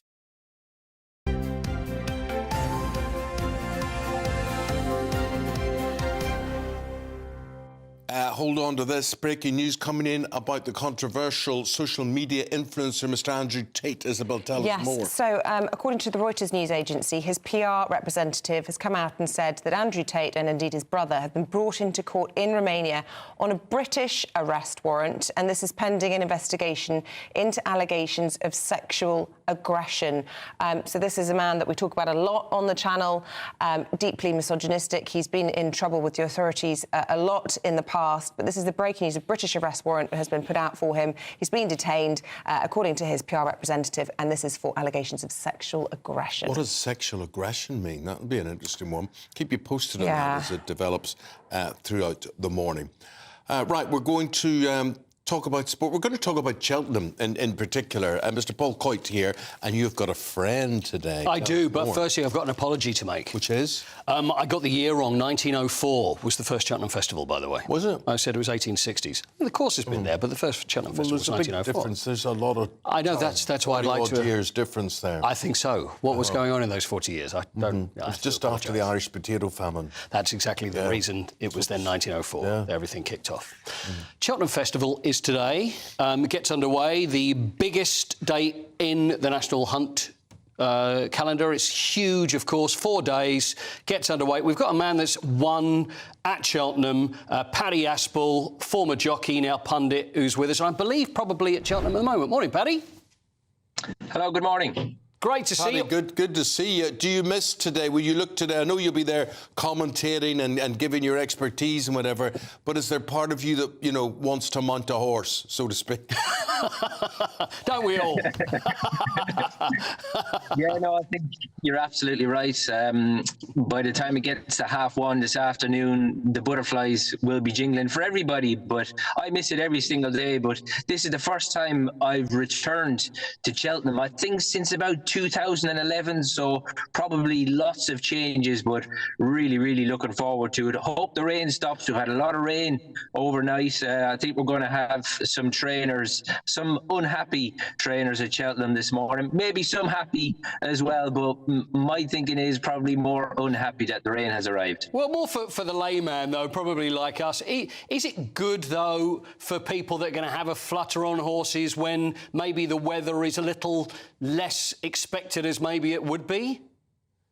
Well, I think there'll be so many ladies up and down the country today that will be having to go to plans B, C and D as regards dress code. Yeah. But I think Cheltenham in a way is a little bit relaxed in that sort of sense. But yeah, definitely people will having to be change their plans today. But me personally, I don't spend too long on the old dress code. I've got to be honest.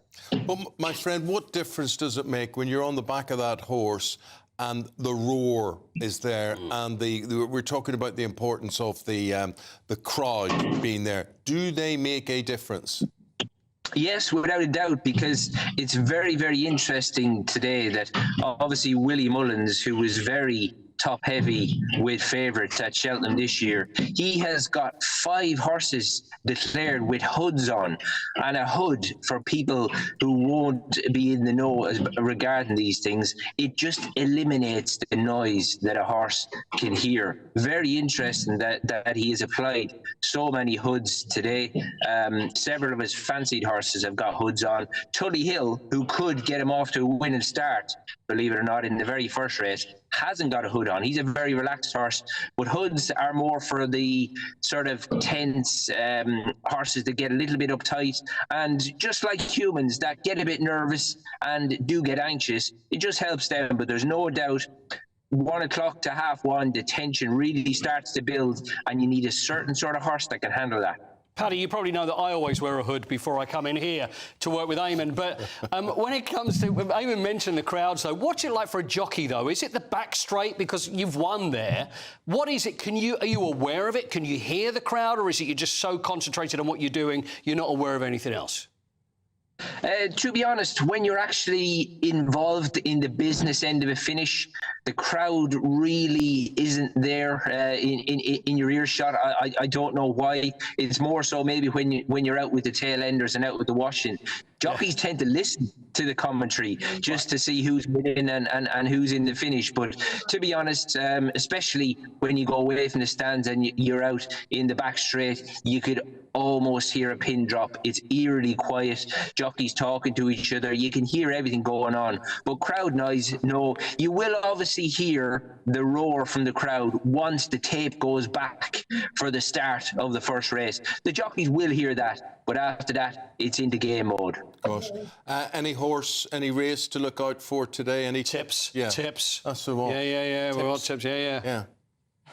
Well, obviously, it really is going to and fro, because some horses that were fancied yesterday on the declared better ground, they won't be so strongly fancied today. But there's one in the last race today, the National Hunt Chase. Now, this is restricted to amateurs only. We've only got 8 runners, but it's a really, really tight affair. I like Embassy Gardens here. Unfortunately, it could be another Willie Mullins winner, but he's very, very unexposed. Only 2 runs over fences, Embassy Gardens, but he's got to put 2 things right here. He's been to 2 festivals, and he really has let connections down both times.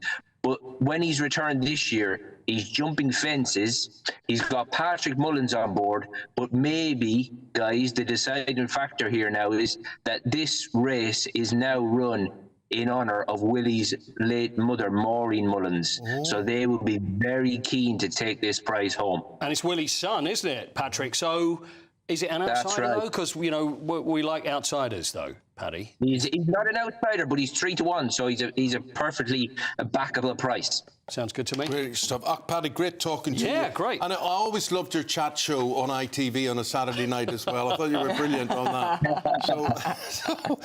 Ask Aspel. Where are you from in Ireland? I'm a Kildare man. Oh, he's a Kildare man. Yeah. So am I. That means nothing to you. It does. I'm from there as well. But I tell you what, to do what you do, wish we could talk longer. Brave man to do what you do, and we hope all the horses are well and the jockeys stay well today. Absolutely. Paddy Aspel, really appreciate your time. Paddy's a retired jockey, first time back in Cheltenham for donkey's years. Well, maybe donkeys aren't. Horses years, thoroughbred years. Thanks, Paddy. Thank you very much. Bye-bye. Bye. I think we should get Paddy back on tomorrow. If it wins. He was great on I really liked it, yeah. Ask Aspel was good. Yeah, that was my favourite, yeah. He played the old TV shows, wouldn't he? Like Ask Aspel, yeah. Many things. Can I say something? Well, I've decided the Kildare accent is now my favourite accent. Yeah. It beats yours, Eamonn. Well, you see, I'm I could just listen glad to you him tell, read you the tell phone the book. difference. Because, you know, people just think all Irish people speak the same, but they don't speak the No, same. that accent, well, I don't know, That it was just nice. speaks to me. Isabel, you always said you liked the Romford accent. I love your accent. I feel as if... No, to be fair, you float between about 18 different accents of a morning. That's true. Like that's your party trick with all the names in sport. I'm a chameleon, what can I tell you? You're I'm a chameleon. I think we should talk to more jockeys throughout the week. So do I. Get another... I'm going to make some calls, yeah, that'd be great. Get Paddy back on. I really like Paddy. Yes. In fact, I'd get rid of I'll me and listen get to Paddy in all here. day long. Maybe I'll interview him. Isabel can interview him next You time. keep away from Paddy. He's ours. Thank you. No, you, history, go away. Anyway, we're doing the papers next with... who are we doing it with? Claire? Clem will do Alex Armstrong. Alex Armstrong. Next. Please don't go away.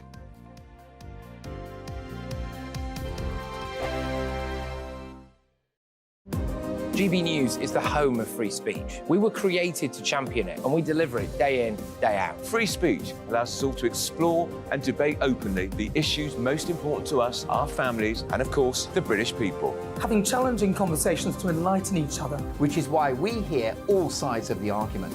We are the People's Channel. We will always stand by the freedom to express yourself. On TV, radio and online. This is GB News, Britain's news channel. Tired of the usual focus-tested, pre-prepared Westminster runaround? Well, so am I. So you want higher taxes? Is your department to blame for this? Are you rethinking this policy? Every Sunday at 9:30, I'll be sitting down with those in power to get the truth about the issues affecting you. Let's be honest, we've known about the cost pressures of this project for years, not months. That's the Camilla Show, a politics show with personality. On GB News, the People's Channel, Britain's news channel. I'm Michelle Dewberry, and I'm not here to tell you what to think. I'd much rather hear what you have to say. So, send in your opinions to gbviews@gbnews.com. Keep them clean, and you never know, I might read them out. With my panel here on Jubes & Co, we debate, we get stuck into the issues of the day on a show where all views are welcome, especially yours. GB News, the People's Channel, Britain's news channel.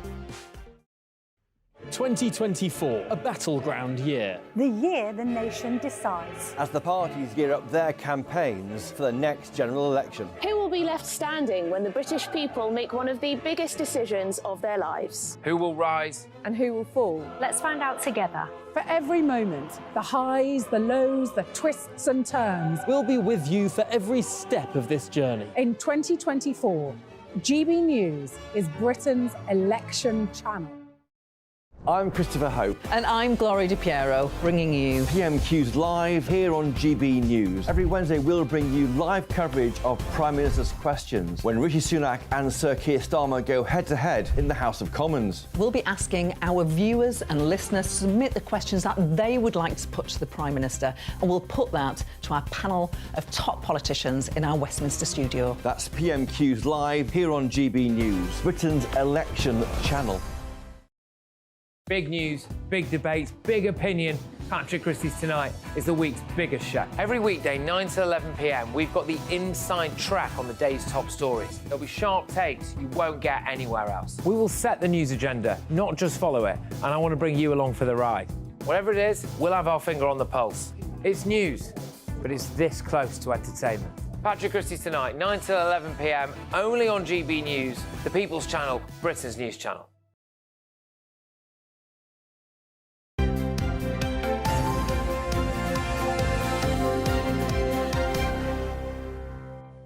Right, we're going back to the royal picture again.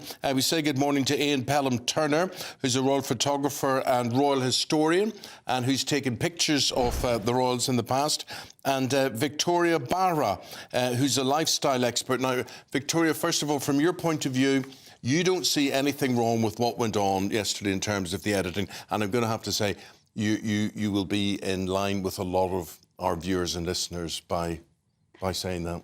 Yeah, I mean, I think it's been really taken out of context, if I'm honest, especially given that social media is a platform that most people edit their photos on. It's a visual platform, it's a creative platform, and people do that to make their photos stand out a little bit more. And I think we all need to kind of cut her some slack a little bit, because most people do it, and it was a tiny little tweak, and I feel... You see, I agree with you from the point of view that there's no accusation that anybody's face or anybody's hair or anything has been altered. And I sort of think, well, if you're going to do it, I'd be more interested in what my face looked like than what my zip her face looked already like. looks sensational, but... Yeah, but that was it, Ian, and you would disagree. Tell us more, my friend. Personally, I think digital manipulation is the cultural disease of today.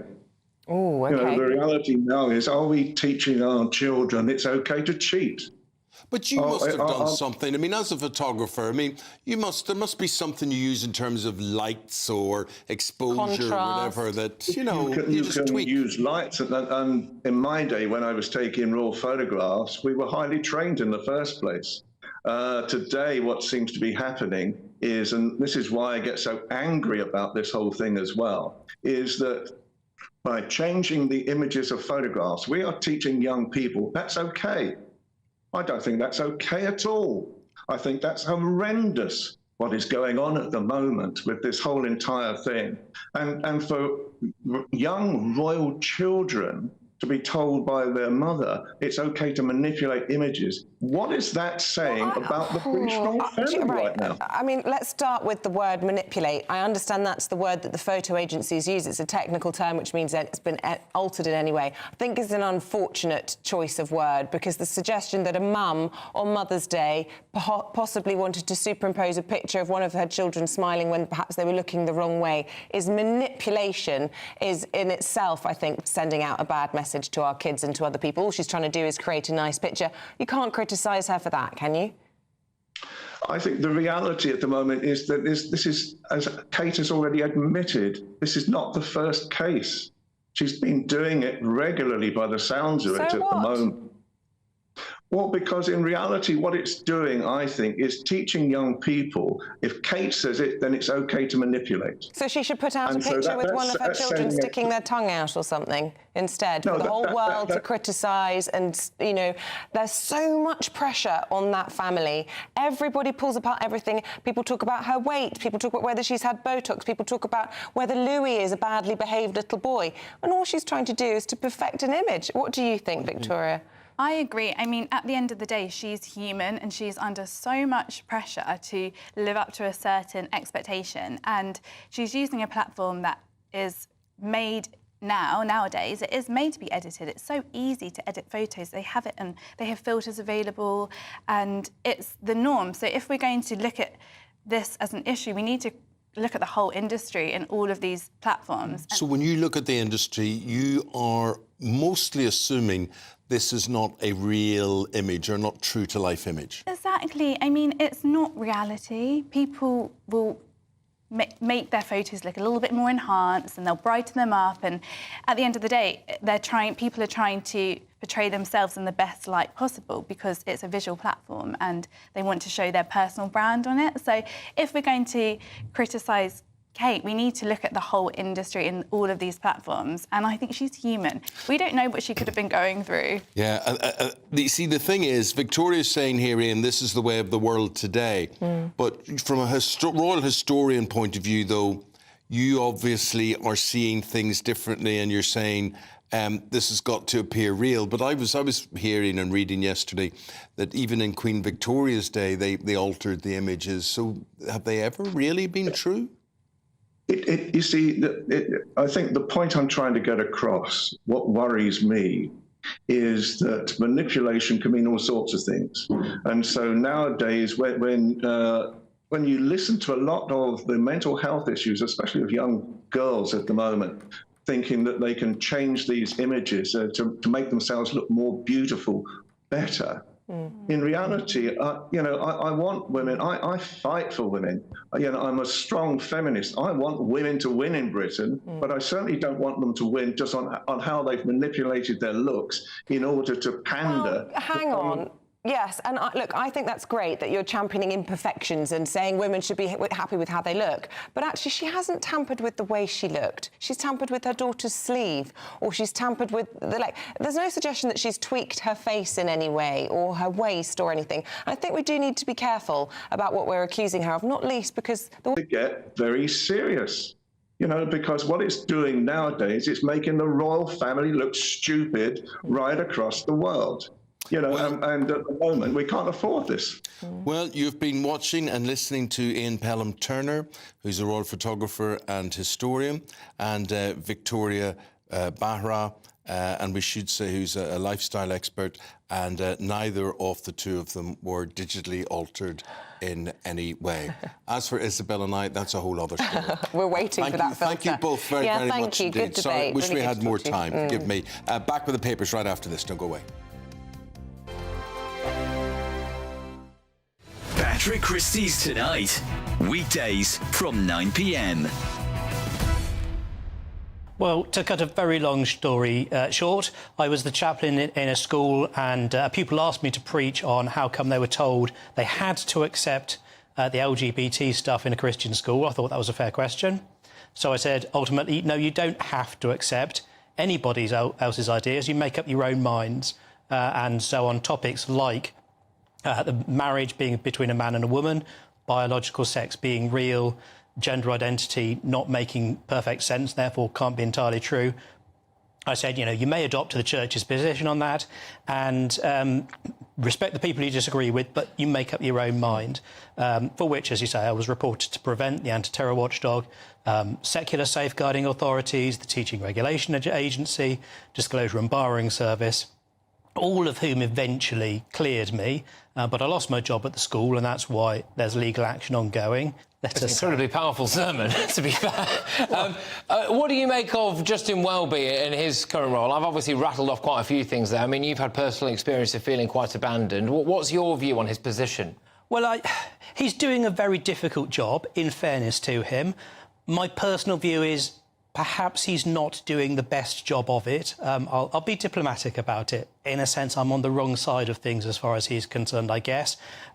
Not a word of support, not a whisper from anyone in the Church of England's hierarchy for someone simply saying, you may accept the Church of England's own teaching. And I can't quite see how he can square that in his own head. But he would have to answer to that himself, I guess. I mean, the irony is that, though this is obviously through no fault of your own, the Church of England has recently baptised people who have gone on to not just be referred to Prevent, but actually commit acts of terrorism. Meanwhile, you were referred to Prevent for essentially teaching. Tired of the usual focus-tested, pre-prepared Westminster runaround? Well, so am I. So you want higher taxes? Is your department to blame for this? Are you rethinking this policy? Every Sunday at 9:30, I'll be sitting down with those in power to get the truth about the issues affecting you. Let's be honest, we've known about the cost pressures of this project for years, not months. That's the Camilla Show, a politics show with personality. On GB News, the People's Channel, Britain's news channel. I'm Michelle Dewberry, and I'm not here to tell you what to think. I'd much rather hear what you have to say. So, send in your opinions to gbviews@gbnews.com. Keep them clean, and you never know, I might read them out. With my panel here on Jubes & Co, we debate, we get stuck into the issues of the day on a show where all views are welcome, especially yours. GB News, the People's Channel, Britain's news channel.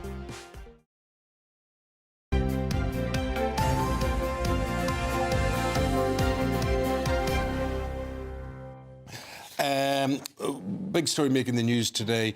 This funeral parlour based in Hull and based in Leeds. 35 bodies, they reckon they can't apportion, they can't say if it is that person or not. That's 35 families involved in all of this. This is disgraceful if this is true. So... It's absolutely disgusting. Legacy is the name of the firm.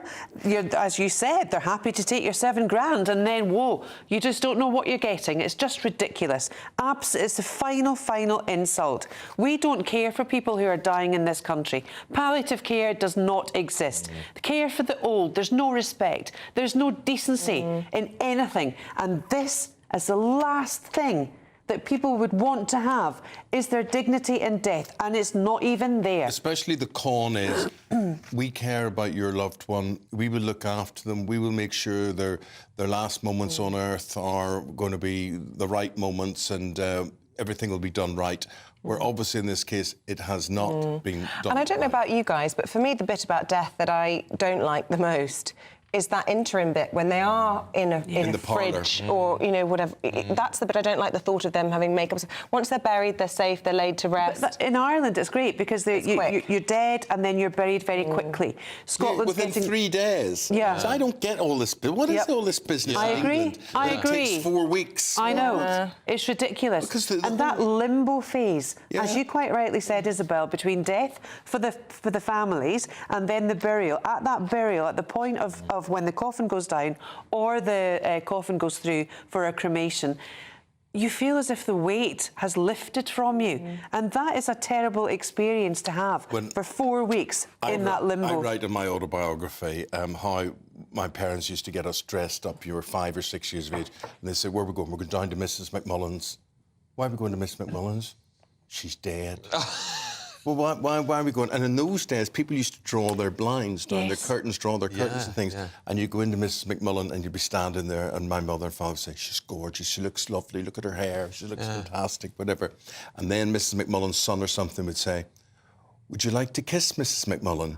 And you go, no, and then my mother would nip you like you've got. So you'd have to go over and kiss Mrs. McMullen on the forehead. I mean, this is the kind of care. This is the. I mean, you know, like, I mean, this is the kind of care that we want to show the people we're about to leave forever. Yeah. You know, that love, that final moment, and to deprive families of that over money, which is basically what this is. Yes. Putting the money in their pockets rather than into the staffing, into their operation. That's what we're talking about here. Okay. Utterly disgraceful. Can we talk about something much nicer?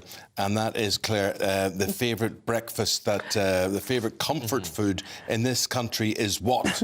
You know, you can be a vegetarian, you can be a vegan, you can be anything you want, but the thing that brings people back, the ultimate comfort food, a bacon butty. Oh. There is nothing nicer. And I think they must have polled everyone who might have had a hangover, because 7 in 10 Brits confess their go-to is, in terms of an emotional support, in terms of that carb, fatty deal, is indeed How do you bacon do yours? butty. Oh, butter, brown sauce? Butter, red sauce, ketchup for bacon, brown for sausages. But there's so much to worry about. You have to worry about the additives that are there. Well, the colour of the bacon as well. I can't remember if it's good that the bacon is white or if it's red. I think red is a false colour that they put in. I think the pork is actually white. Therefore, this is dyed. It's terrible for you, but if you've got a hangover, there's nothing better. You wouldn't know, Eamonn. Butty. I love a bacon butty, but you know, streaky or back bacon? Oh, streaky. Streaky. Come on. Extra crispy. I do notice there's a lot of places selling them now. They're everywhere, aren't they? Costa Coffee, Starbucks. They put them in every shop. Oh, you're making me hungry. Greg's biggest seller. I mean, I'm going to get one after this, I think, actually. Yeah. Well, it's your turn to buy breakfast. It is. Yeah, you did bacon butty last time. Why do you need emotional support? Oh, it's been an early start, isn't it? Come on, I've got a 9-hour shift Fresh off the plane from Australia. Exactly. So, I mean, if you weren't to have a bacon, I do like eggs at breakfast time. I love eggs as well. Again, you know what colour an egg has to be? No. Orange. Orange. Right, orange. Like those... not yellow. Not those yellow. Clarence House eggs. if you really want to go for a classy egg. browns, that's the ones in our house. Oh, yes, actually. I was at a cafe the other day and a man pulled up in a van that said Clarence House on it. Oh, beautiful eggs. I said these are the best eggs in the world. Yeah. And he gave me 6 of them. Yeah, well, they are about fiver for a box now, so yeah, they're pretty expensive, but they are a treat. Yes, they are. If you want the a real ultimate bacon butty, there you go. I don't like egg in my bacon butty. I'll happily have egg on the side, but don't adulterate it. Lashings of butter. I'd like some brown sauce, squashy white bread. Yeah. All the sins, all in one go. Stop it. Baguette. Baguette. We'll be talking about all the big issues of the day, like bacon butties and the rest, in the next paper roundup with Claire and Alex. But for now, we say thank you. And thank you to you. 8:30. And now let's get the weather picture. Annie Shuttleworth with that on this miserable, dank, rainy day. That warm feeling inside from Boxed Boilers, sponsors of weather on GB News. Hello there, welcome to your latest GB News weather update. After a dry start across eastern areas, wet weather will push east through the rest of today. It will turn fairly breezy, but that will introduce milder air. So after a drier and fairly chilly start across eastern areas, we'll see skies cloud over and some quite persistent rain start to spread in from the west. The rain will be most heavy across parts of Wales, the Midlands, the Peak District, for example, as well, seeing some very heavy rain later on today.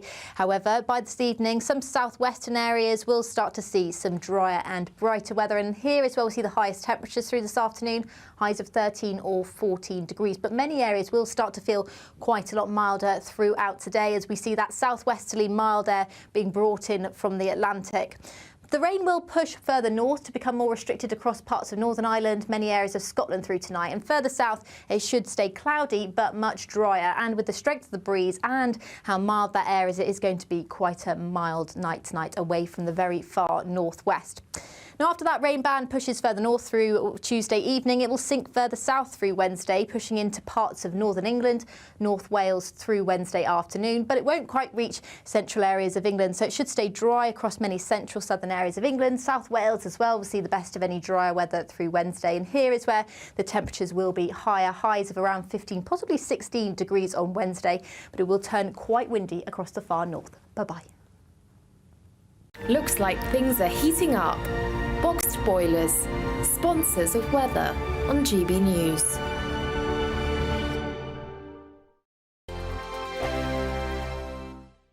Want to be a winner? You've won £18,000. I'm flipping heck.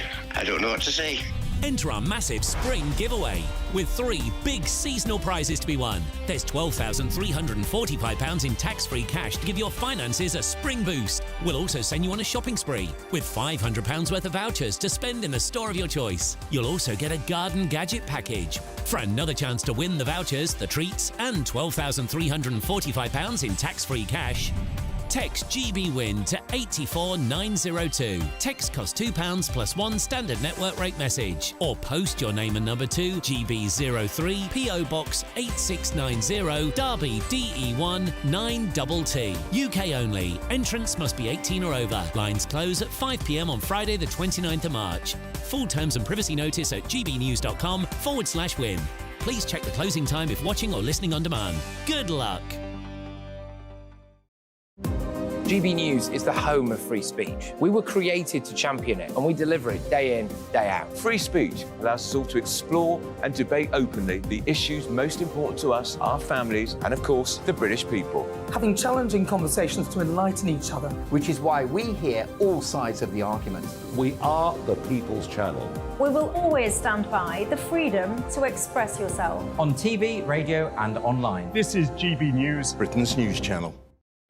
2024, a battleground year. The year the nation decides. As the parties gear up their campaigns for the next general election. Who will be left standing when the British people make one of the biggest decisions of their lives? Who will rise? And who will fall? Let's find out together. For every moment, the highs, the lows, the twists and turns. We'll be with you for every step of this journey. In 2024, GB News is Britain's election channel.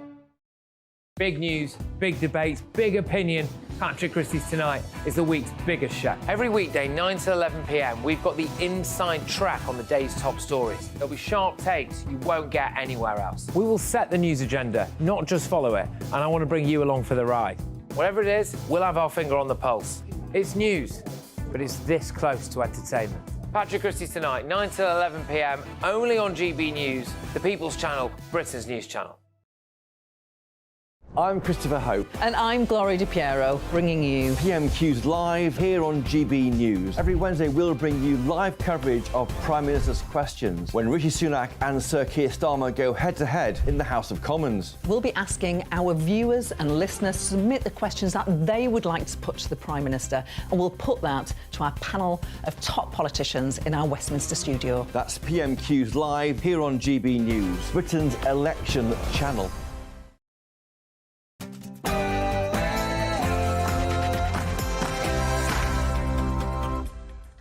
8 o'clock. No, it's not. I'm lying to you. It's 12 seconds now before 8 o'clock, but it nearly is.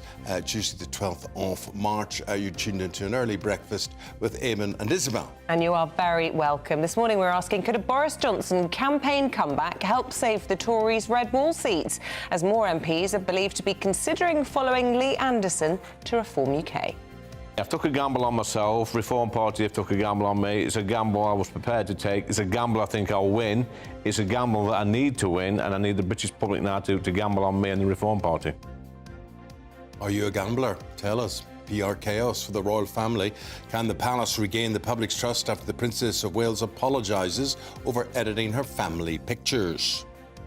The Prime Minister has outlined plans today to boost gas power to try and stop blackouts. That as well as extending the life of existing gas plants, we may need some new gas plants as we grow out our renewables even further. But this, it might sound as if it might be in conflict with net zero, but it's not. It actually complements our move to increase the amount of renewables in our system. And in sports news this morning, Cole Palmer shines as Chelsea beat Newcastle. Arsenal need to win in the Champions League tonight, and the pinnacle of jump racing, the Cheltenham Festival, gets underway today. And I have some of my tips, so beware. Good morning. Wet weather will spread east today, but there will be some dry interludes, particularly on Wednesday. Find out all the details with me a little later on.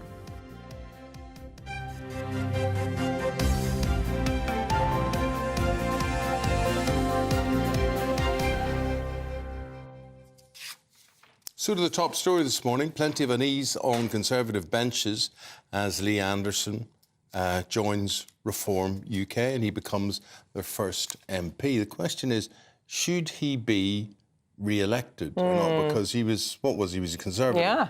Yeah, but what was he before that? It was Labour before that, yeah. So I don't know what he was when he won his seat, but anyway, has the time come for him to stand in that constituency and say, I'm now Reform UK, what do you think about this? Well, in an interview with Patrick Christie's on GB News last night, this is what he had to say about his defection. It was my parents who had a big part to play in this. I know there are some idiots online saying that Lee Anderson's done what his mum's told him to do, but I think your mothers and your fathers give good advice even when you get to my age. My parents were first-time Tory voters in 2019. They put their faith in Boris Johnson and the Conservative government and in me, but 4 years later they feel like they've been let down, that the Conservative Party have not delivered on their promises, and they think it's time for change. So what sort of sense is Lee Anderson talking? Do you agree with him? Do you totally disagree? Earlier we spoke with the Government Minister, Graham Stewart. He said this. Lee Anderson, it's a shame he's gone. I mean, obviously he's been on a bit of a journey already from Labour to the Conservatives. Now he's with Reform. You could see Lee Anderson on the stage with his new leader, barely able to hide his irritation. So I'm not sure how long that particular honeymoon is going to last either. Well, following on from his defection, some Tory MPs are now calling for an urgent course correction from the Prime Minister, with reports today Boris Johnson could make an election comeback to the campaign trail in red wall seats. Well, let's speak now to former strategist and advisor to Tony Blair, John McTiernan. John, what do you make of this toing and froing and changing around? Look, I think it shows, as many things do at the moment, that the Tory party are focused on trying to hold together the 25% of the vote that they've got in the polls at the moment. And this defection of Lee Anderson to Reform suggests that Reform have now decided to go for the Tories. So the Tories are going to find it almost impossible to grow enough votes to challenge Labour, Labour 20 points ahead.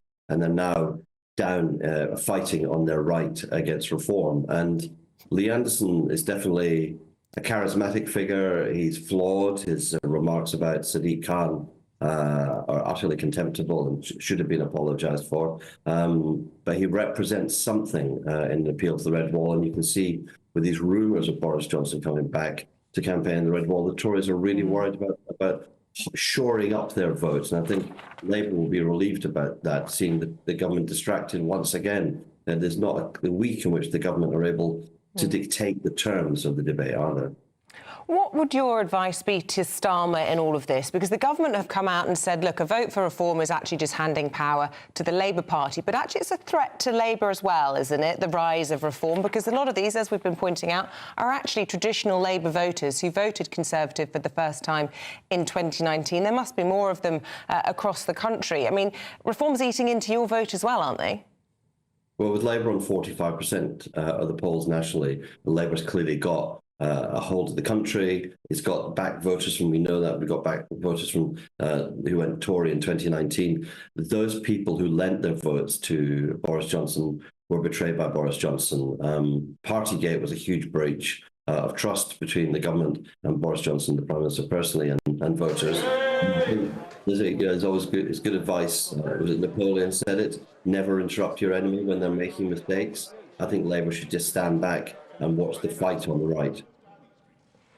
A few other stories doing the rounds today. We've been speaking to the government about their new energy strategy for gas, and Labour have had plenty to say about that, saying it's a sign of Tory failure.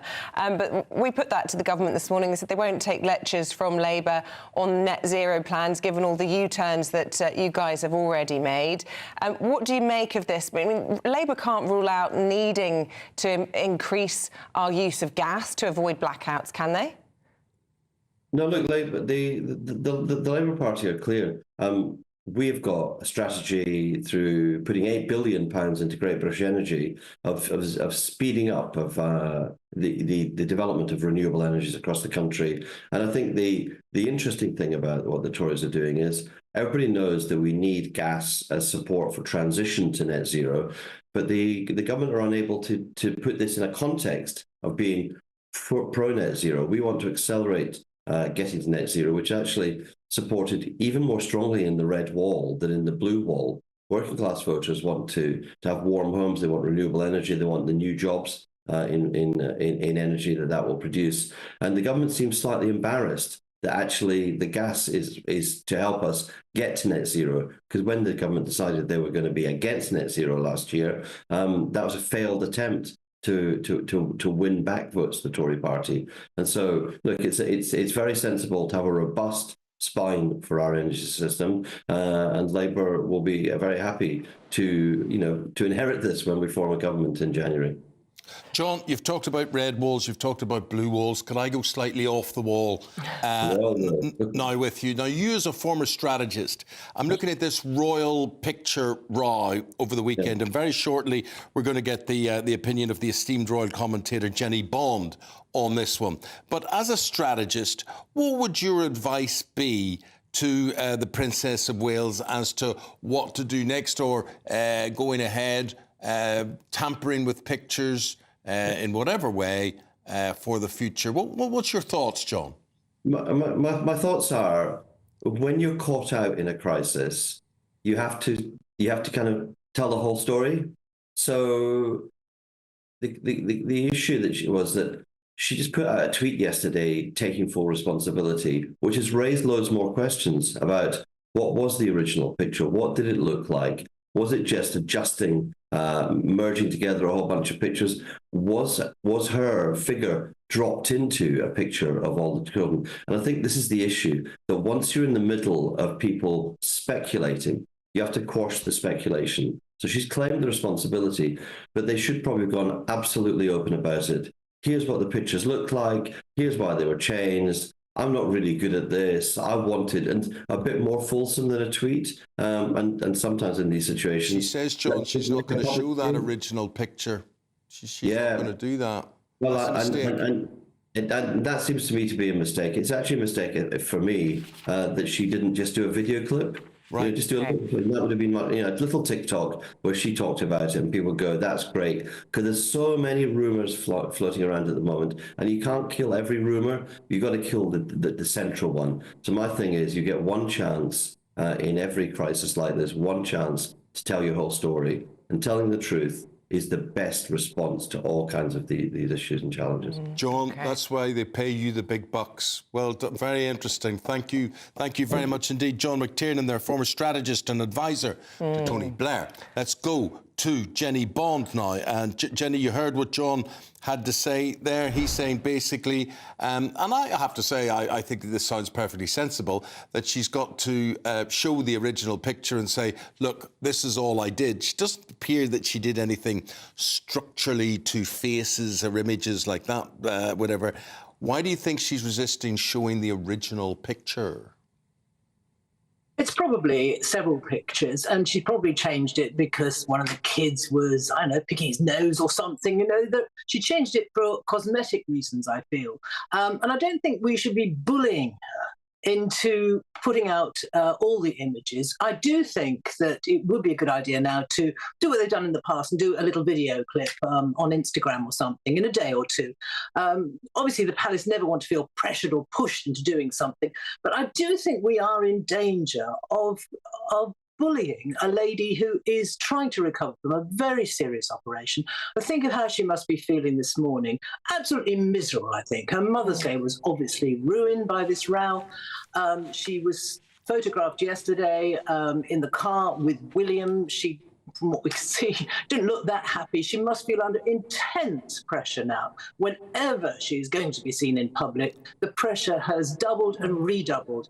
And I think she's in a fragile mental and physical state. And we should lay off her, as the Sun newspaper said this morning. Yeah, I totally agree with you, Jenny. And I think it's easy to lose sight of actually the reason there's been this absolute obsession with where she is and whether this picture is real or not is actually because of this huge amount of affection that the public hold for her. People have been worried about her.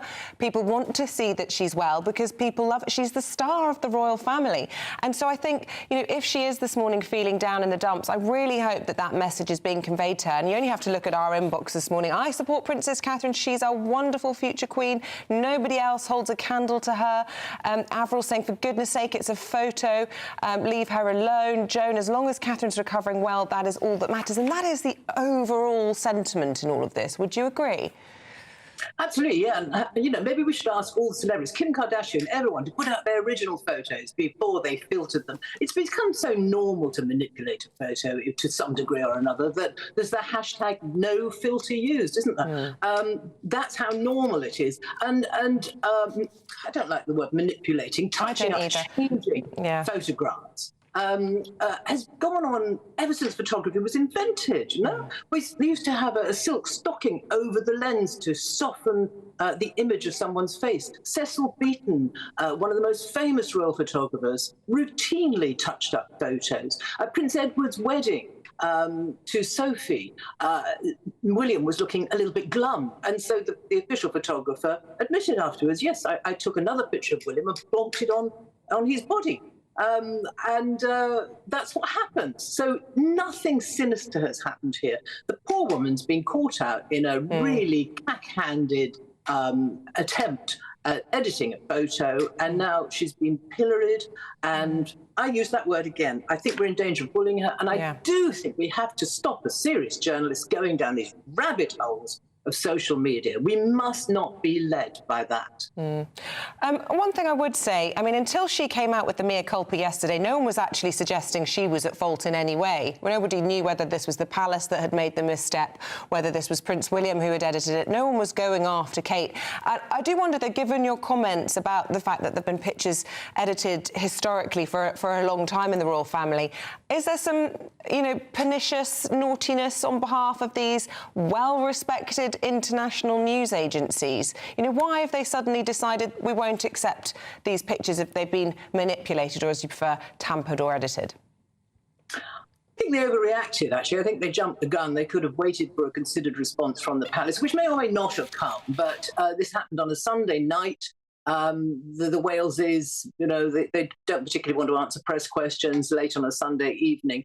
And also, I think there's a bit of an agenda because ever since the royal family, and particularly Catherine, has started putting out her own pictures, it's niggled the official photographers. Obviously, they'd much rather have their own person in there. But also there are very, very high standards in news agencies, and any professional photographer in the news field, not the entertainment field, I don't think, but in the news field, absolutely works to certain standards, the code of conduct, and manipulating a picture would not be part of that code. Jenny, thanks for your take. Appreciate it. Thank you very much indeed. And this morning on Breakfast, we're asking for your views on all of this. And we're looking, I suppose, for messages of support after a rough time for the Princess of Wales. Yeah, and actually lots of you have already been sending them in so far.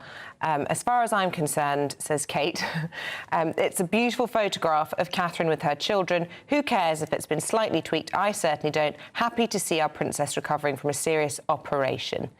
Other stories with the time approaching 8:15. The rate of UK unemployment rose to 3.9% in the 3 months to January from 3.8% in the previous 3 months. That's according to the Office for National Statistics. Those figures released an hour ago.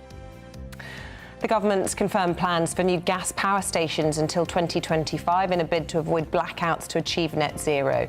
Writing in the Telegraph today, Rishi Sunak described gas as the backup needed when there's not enough sun or wind to create renewable energy.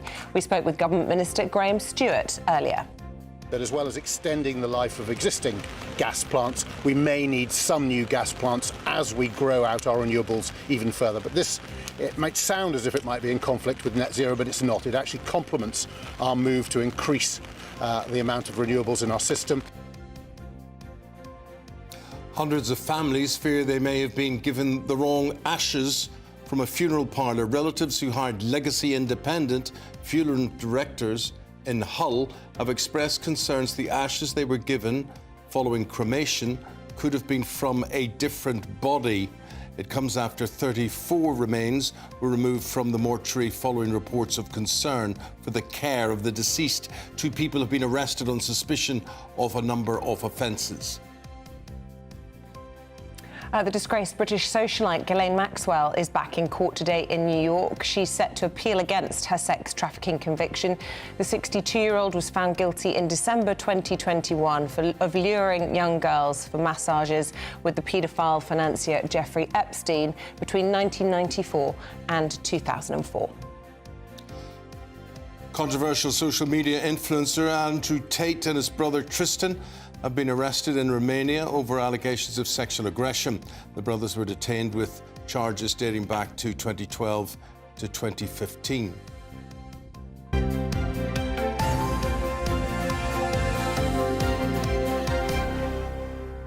Earlier about the funeral parlour and all of the bodies and the questions about what's happened to them, and the fact that actually British people don't really like, and I say British, English people probably, a bit reticent to talk about death. Lots of you have been getting in touch with your views on it this morning. Simon says, because you were talking about how your mother would sit at the paper talking about who died. It was always the first thing my grandmother did when she got the paper, read what she called the hatched, matched and dispatched. Very good. Lots of views on cremation. Linda says, cremation all the way. It's cleaner. More can be done, as Isabel said. Jewellery can be made, tattoos can be done, and you can put it into a firework. I've never heard of that before. With burial, I don't know if I'll read that. This is your food for worms. Not a nice thought. What happens when St Gabriel blows his horn on the last day of the world? If you're cremated. Well, if you're cremated, you're not going anywhere, but, you know, Gabriel has his horn, he blows his horn, and you rise from the dead. That's according to Christianity. Anyway, let us know your views. Let's get your weather update now. I'll give you my views on that. Pretty bad, pretty awful. Unless you tell me different, Annie. A brighter outlook with Box Solar, sponsors of weather on GB News. Hello there, welcome to your latest GB News weather update. After a drier start across eastern areas, wet weather will push east through the rest of today. It will turn fairly breezy, but that will introduce milder air. So after a drier and fairly chilly start across eastern areas, we'll see skies cloud over and some quite persistent rain start to spread in from the west. The rain will be most heavy across parts of Wales, the Midlands, the Peak District, for example, as well, seeing some very heavy rain later on today. However, by this evening, some southwestern areas will start to see some drier and brighter weather, and here as well we see the highest temperatures through this afternoon, highs of 13 or 14 degrees, but many areas will start to feel quite a lot milder throughout today as we see that southwesterly mild air being brought in from the Atlantic. The rain will push further north to become more restricted across parts of Northern Ireland, many areas of Scotland through tonight, and further south it should stay cloudy but much drier, and with the strength of the breeze and how mild that air is, it is going to be quite a mild night tonight away from the very far northwest. Now, after that rain band pushes further north through Tuesday evening, it will sink further south through Wednesday, pushing into parts of northern England, North Wales through Wednesday afternoon, but it won't quite reach central areas of England, so it should stay dry across many central southern areas of England. South Wales as well will see the best of any drier weather through Wednesday, and here is where the temperatures will be higher, highs of around 15, possibly 16 degrees on Wednesday, but it will turn quite windy across the far north. Bye-bye. That warm feeling inside from Boxed Boilers, sponsors of weather on GB News. Not so great weather to the Great British Giveaway. Yeah, we're offering lots, a garden gadget package, a shopping spree and an incredible £12,345 in tax-free cash. Just run that past me again. Some gadgets, some shopping vouchers or something shopping related. Never mind that, the big thing. £12,345 in tax-free cash. Here's how you do it. We've got cash, treats and a spring shopping spree to be won in the Great British Giveaway. You could win an amazing £12,345 in tax-free cash. Plus, there's a further £500 of shopping vouchers to spend at your favourite store. We'll also give you a gadget package to use in your garden this spring. That includes a games console, a pizza oven and a portable smart speaker, so you can listen to GB News on the go. For another chance to win the vouchers, the treats and £12,345 in tax-free cash, text GB WIN to 84902. Text costs £2 plus one standard network rate message. Or post your name and number to GB03 PO Box 8690 Derby DE1 9TT. UK only. Entrance must be 18 or over. Lines close at 5 p.m. on Friday the 29th of March. Full terms and privacy notice at gbnews.com/win. Please check the closing time if watching or listening on demand. Good luck. Good luck. Stay with us. Very shortly, we're going to be crossing live to Cheltenham Racecourse. It's the first day of the festival. It begins today, of course, and we'll be there after this. Martin Daubney, weekdays from 3 p.m. Our woke army, a topic we talk about almost every day on this show. And now the decision to allow women to join frontline army fighting has been described as a failed exercise in political correctness, because government figures reveal that only 15 female recruits completed basic training for either infantry or tank units between January and September of 2023. A senior army officer says women are put off joining frontline units amid numerous allegations of rape and sexual discrimination. Well, joining me now is former NATO commander and Royal Navy officer Rear Admiral Chris Parry, CBE. Chris, always a pleasure to see you on the show. So here we are again, we're talking about diversity targets, and it seems that no matter how much they huff and they puff, young women simply aren't joining up.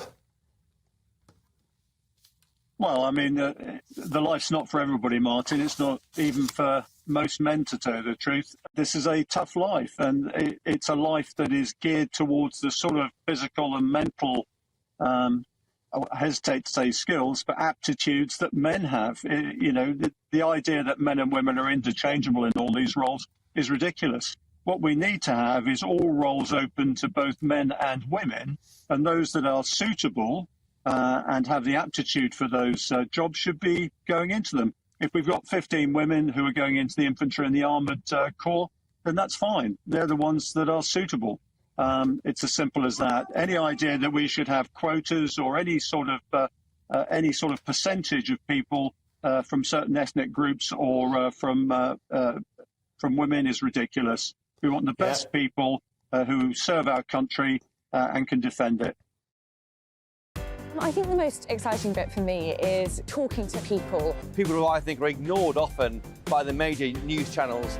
We're going to give news they want to hear. There's a voice there that needs to be heard. I think there's a chance here for a diversity of opinion to be expressed, which you don't find elsewhere. It's really exciting. We don't hold back. We're free to say how decisions that are taken here affect us all around the country. Only on GB News, the People's Channel, Britain's news channel.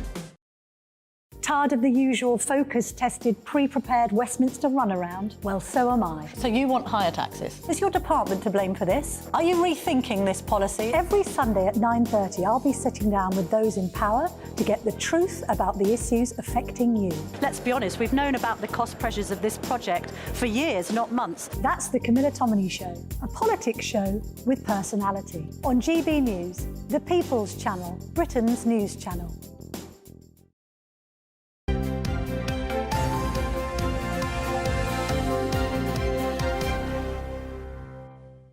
And he's under starter's orders, and he's off. Paul Coit here with the first day of the Cheltenham Festival. Do you think maybe we should talk like this all the way through and then do it? Have you ever done horse racing commentary? Have you ever had a go at that? You worked at the races? I think you'd be very good, you know. You would. How does comedy all those just throw the thing in every now and again? It amazes me the skill required on that. That's a tough job. You know, it's amazing, isn't it? Because, you know, you think, you've got the old binoculars doing that, looking at the numbers, looking at the silks, knowing the form, the whole lot, the odds. I do have some tips. Do you want to wait for those? Do you want to hang on, or do you want the tips now?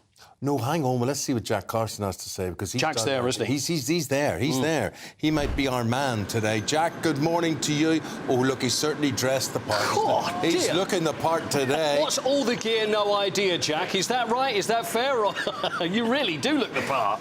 Have you got everything apart from a horse? I think you've rumbled. I think you've rumbled me, Paul. I've got the flat cap, I've got the tweed under the coat, and you're right, all I'm missing is a horse. But at Cheltenham, you're not going to have to go far to try and find one, of course. The next 4 days are going to be packed full of excitement, of racing, and, of course, everyone really looking at Irish trainer Willie Mullins, who's a favourite in many of those 28 races across the next few days. He only needs 6 wins over the next 4 days to reach 100 festival winners. That's before, of course, anyone else. And also he seeks a second straight win in the Gold Cup this Friday, the main event, the big event, because of course Galopin des Champs, who won last year, he is of course his trainer again, so he's looking for a second consecutive win there. You've got around 250,000 spectators expected to come over the course of the next 4 days. As you probably see around me, there's lots of cars already coming in, and it's very busy on the roads this morning. Ticket sales apparently slightly down, people kind of pointing to the likes of the cost of living crisis, and people of course trying to keep money in their pockets. But of course, whenever you get these big festivals of racing and horses, you do get those concerns from the likes of animal welfare charities as well, particularly the National Charity League Against Cruel Sports. They're calling for tighter measures this week in horse racing ahead of the Cheltenham Festival, where they say 74 horses have died in the last 23 years. But the Jockey Club themselves are very clear that they put animal welfare right at the front, of course, everything they do, and they're investing in that more and more each year. And of course, Friday, the Gold Cup, the big event, is 100 years this year of the Gold Cup, so I'm sure there might be some lots of excitement there as these spectators come to Cheltenham Festival today. Right, we're looking for tips, Jack. We're looking for names. Anything to give us? Well, Galopin des Champs, of course, the favourite once again we don't go for the Gold Cup on Friday. Maybe if you fancy. Well, if you want an outsider, then Jungle Boogie, 50-1 at the moment. Oh. You know what, that's the thing. I don't know about you the same, Eamonn, but when I see the odds, I don't think about how bad the horse is. I just think how much money I'm going to win if it actually comes in. So if it's like 200-1, I'm thinking I'm on it. You know, the thing is, the only thing you're missing, I'm looking at you there, is you don't have your rolled-up copy of the Racing Post. That's the only thing that you're missing there, because people will see through that, Jack, and that worries me. Well, give me a couple of hours and I'll be right on it. I'll be scribbling down with my notes. I'll have my pen. I'll have some binoculars. I'll be the full package a little bit later on. Don't you worry. Jack, I'm looking at the car entrance behind you there, and absolutely thinking, you get a car through that gate, and you get a parking space. Getting into it's easy, getting out, and that sort of weather there's going to be. They have Land Rovers actually which go about and pull you out of a space. Do they really? Yeah, they do. Yeah. Is that right? They've got quite a few there. Where are you parked?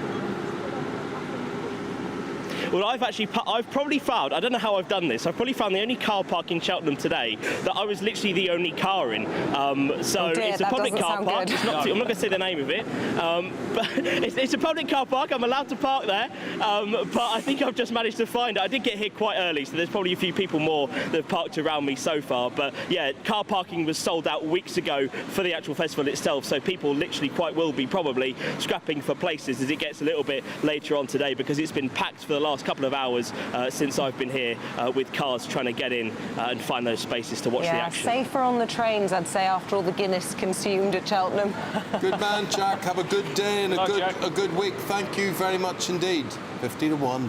Talking about scrapping for places, would you like the tips? Because I did badly last year, I remember that. Are we going to do a syndicate? I think that'd be a good idea. Yeah, OK. So you put a tenner in, we'll have a quid each, and then we'll split the winnings between us. It's going to work really well. Now, earlier then, we had Embassy Gardens. Yes. That was the tip for the 5:30. Which is the Willie Mullen toss. Right, so my man who sorts me out with racing stuff, and we got the guests and everything from him. 250, the Goffer, which is 13-2, because, like I say, we want an outsider, right? And 410... in the 410, Love Envoy, that's ENVOI. I've often been called a Love Envoy. Have you really? Yes, have you really? Lucky. See, that's there meant you go. to be. 14-1. I'm not sure what a goffer means, but anyway. Have you ever had 14 to your 1, though? That's the thing. So 14-1 is the odds on Love Envoy. Thank you, my friend. Thank you very much indeed. Right, good morning today. Have a good first day at Cheltenham. Still to come. We have a debate for you this time about Lee Anderson. Should MPs who defect face a by-election? Stay with us for that.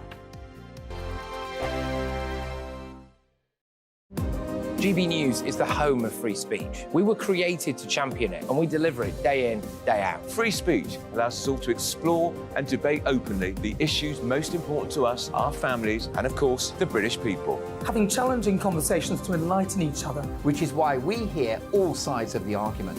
We are the People's Channel. We will always stand by the freedom to express yourself. On TV, radio and online. This is GB News, Britain's news channel.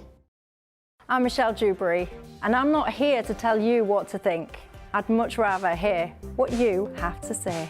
So, send in your opinions to gbviews@gbnews.com. Keep them clean, and you never know, I might read them out. With my panel here on Jubes & Co, we debate, we get stuck into the issues of the day on a show where all views are welcome, especially yours. GB News, the People's Channel, Britain's news channel. 2024, a battleground year. The year the nation decides. As the parties gear up their campaigns for the next general election. Who will be left standing when the British people make one of the biggest decisions of their lives? Who will rise? And who will fall? Let's find out together. For every moment, the highs, the lows, the twists and turns. We'll be with you for every step of this journey. In 2024, GB News is Britain's election channel. I think the most exciting bit for me is talking to people. People who I think are ignored often by the major news channels. We're going to give news they want to hear. There's a voice there that needs to be heard. I think there's a chance here for a diversity of opinion to be expressed, which you don't find elsewhere. It's really exciting. We don't hold back. We're free to say how decisions that are taken here affect us all around the country. Only on GB News, the People's Channel, Britain's news channel. I'm Andrew Doyle. Join me at 7 o'clock every Sunday night for Free Speech Nation, the show where I tackle the week's biggest stories in politics and current affairs with the help of my 2 comedian panellists and a variety of special guests. Free Speech Nation, Sunday nights from 7 on GB News, the People's Channel, Britain's news channel. Your weekend starts here with Friday Night Live with me, Mark Dolan, 8 till 9 on GB News. Big stories, big guests and big laughs as we get you ready for a cracking weekend.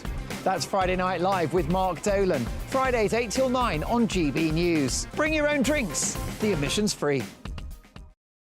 From 10 a.m. every Saturday, we want to make you think and we want to make you laugh. So we will give you all the top stories. Now we start with a story that has shocked the nation this week. But we're also going to make it light and fun and bring some entertainment in to make your Saturday morning nice and restful. Only on GB News, Britain's news channel.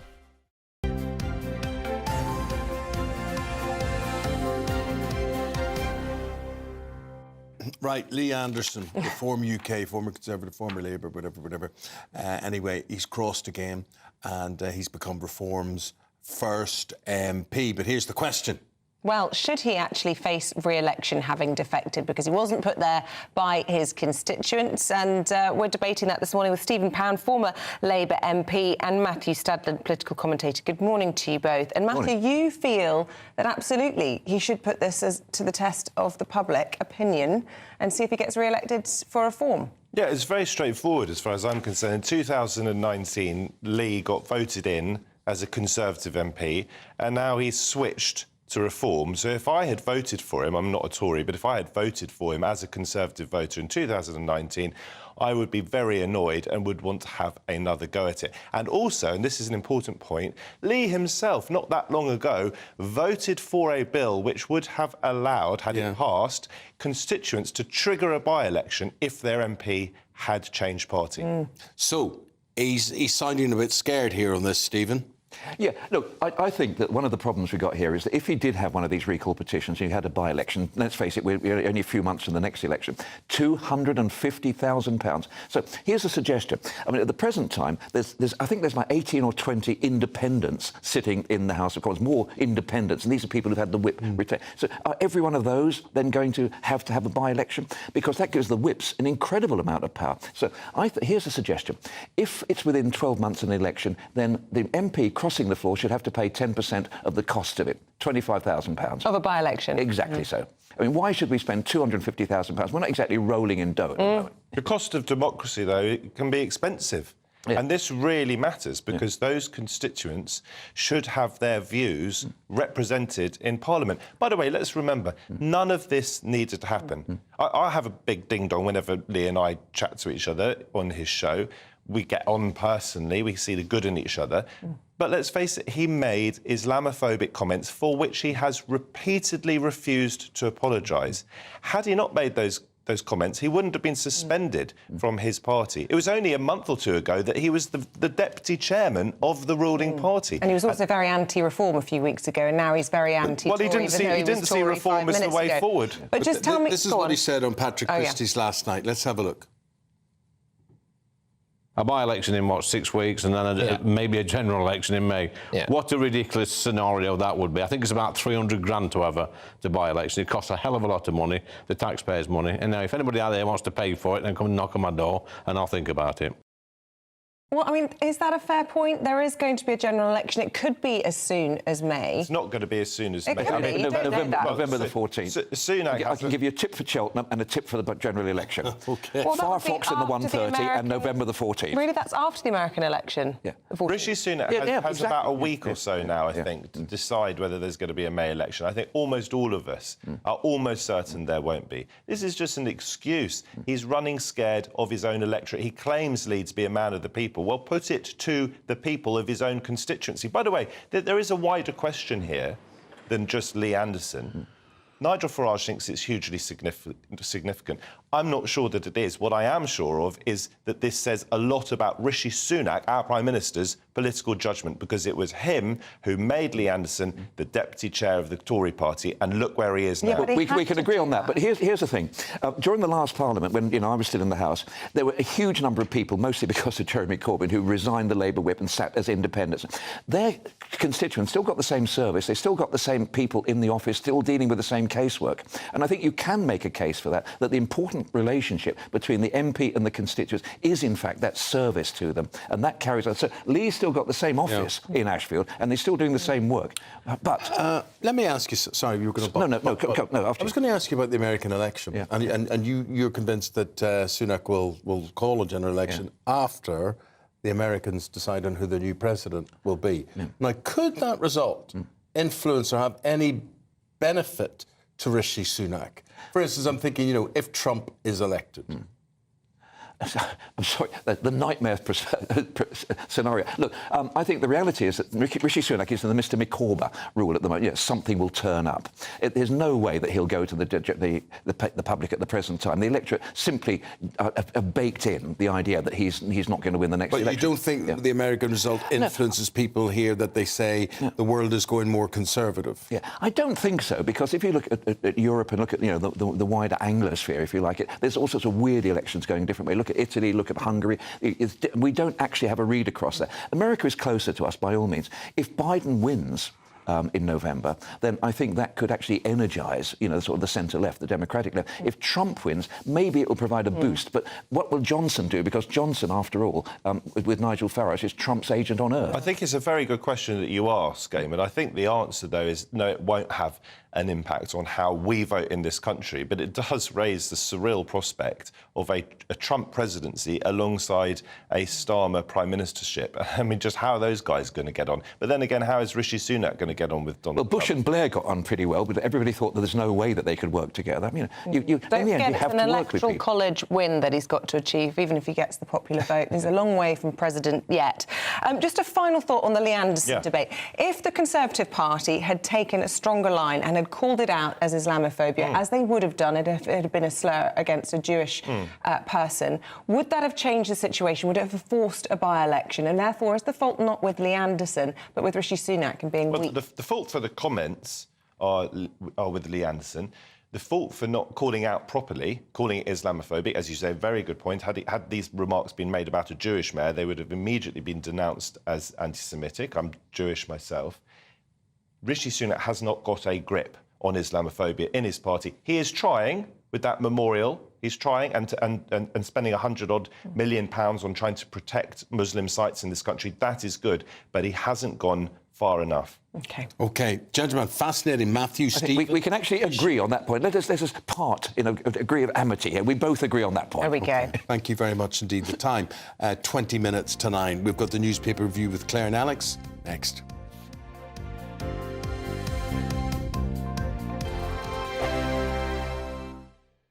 Big news, big debates, big opinion. Patrick Christie's Tonight is the week's biggest show. Every weekday, 9 to 11 p.m, we've got the inside track on the day's top stories. There'll be sharp takes you won't get anywhere else. We will set the news agenda, not just follow it, and I want to bring you along for the ride. Whatever it is, we'll have our finger on the pulse. It's news, but it's this close to entertainment. Patrick Christie's Tonight, 9 to 11 p.m, only on GB News, the People's Channel, Britain's news channel. GB News is the home of free speech. We were created to champion it, and we deliver it day in, day out. Free speech allows us all to explore and debate openly the issues most important to us, our families, and of course, the British people. Having challenging conversations to enlighten each other. Which is why we hear all sides of the argument. We are the People's Channel. We will always stand by the freedom to express yourself. On TV, radio and online. This is GB News, Britain's news channel. Dubes & Co. Weekdays from 6 p.m. Get this right, we all know by now, don't we, that so many NHS workers are abused by people that they're trying to help. We'll all agree that that is pretty damn disgraceful, but what do we do about it? Because now some London hospitals are looking at whether or not they should be able to ban people that do this for a year from those hospital facilities. Is that the way forward? Daniel, do you like this? No abuse, no excuse, that is the campaign? There's no other choice for most people. It's either the NHS or nothing. And if you're going to take that monopolistic power, then you need, I think, you have responsibilities towards people. You can't cut them off. So there are ways in which, of course, you can bring criminal charges against them. If they commit a criminal offence, that's fine. They might even be locked up in jail. But what you can't do is cut off health services because you're the only supplier. Well, yes, I think you can cut it off and you should cut it off. London is very different from everywhere else, and it goes back to a conversation about immigration. The majority of nurses in London are either African or Filipino, and it harks back to their nature and their culture. When you're younger, your parents look after you. When you're older, you look after them. They don't go into homes. So there's a way that a threshold of tolerance they have that is above and beyond most people. So, because I found like when I was younger, most of the nurses were white. Now they work in hospitals in Ascot and Somerset. London is the war zone. I have seen horrific things happen to nurses, and they stay, they show up for work. There's a protection they are owed, beyond owed. And if you abuse something that's offered to you as a part of your citizenship, there should be a penalty for that. For the same reason, you're obliged to use it. There's no offer involved in the NHS. But there is an offer, because at the end of the day, like you figure out how to get money and go private. So just because you've created something that gives you no, it's easy. If it's that's easy, an impossible solution. They've created something that's kind and easy and beneficial to all, indeed. But it's a good thing for all. Do not abuse it. That simple.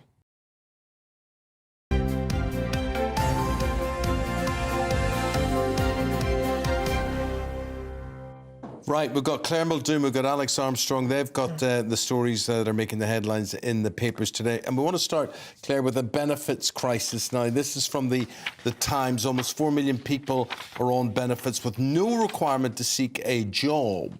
Yeah, now, you know, a lot of headlines vilify people, and this one vilifies people because the benefit system in this country is set up to the exclusion of so many families that are trying to make their way and make ends meet.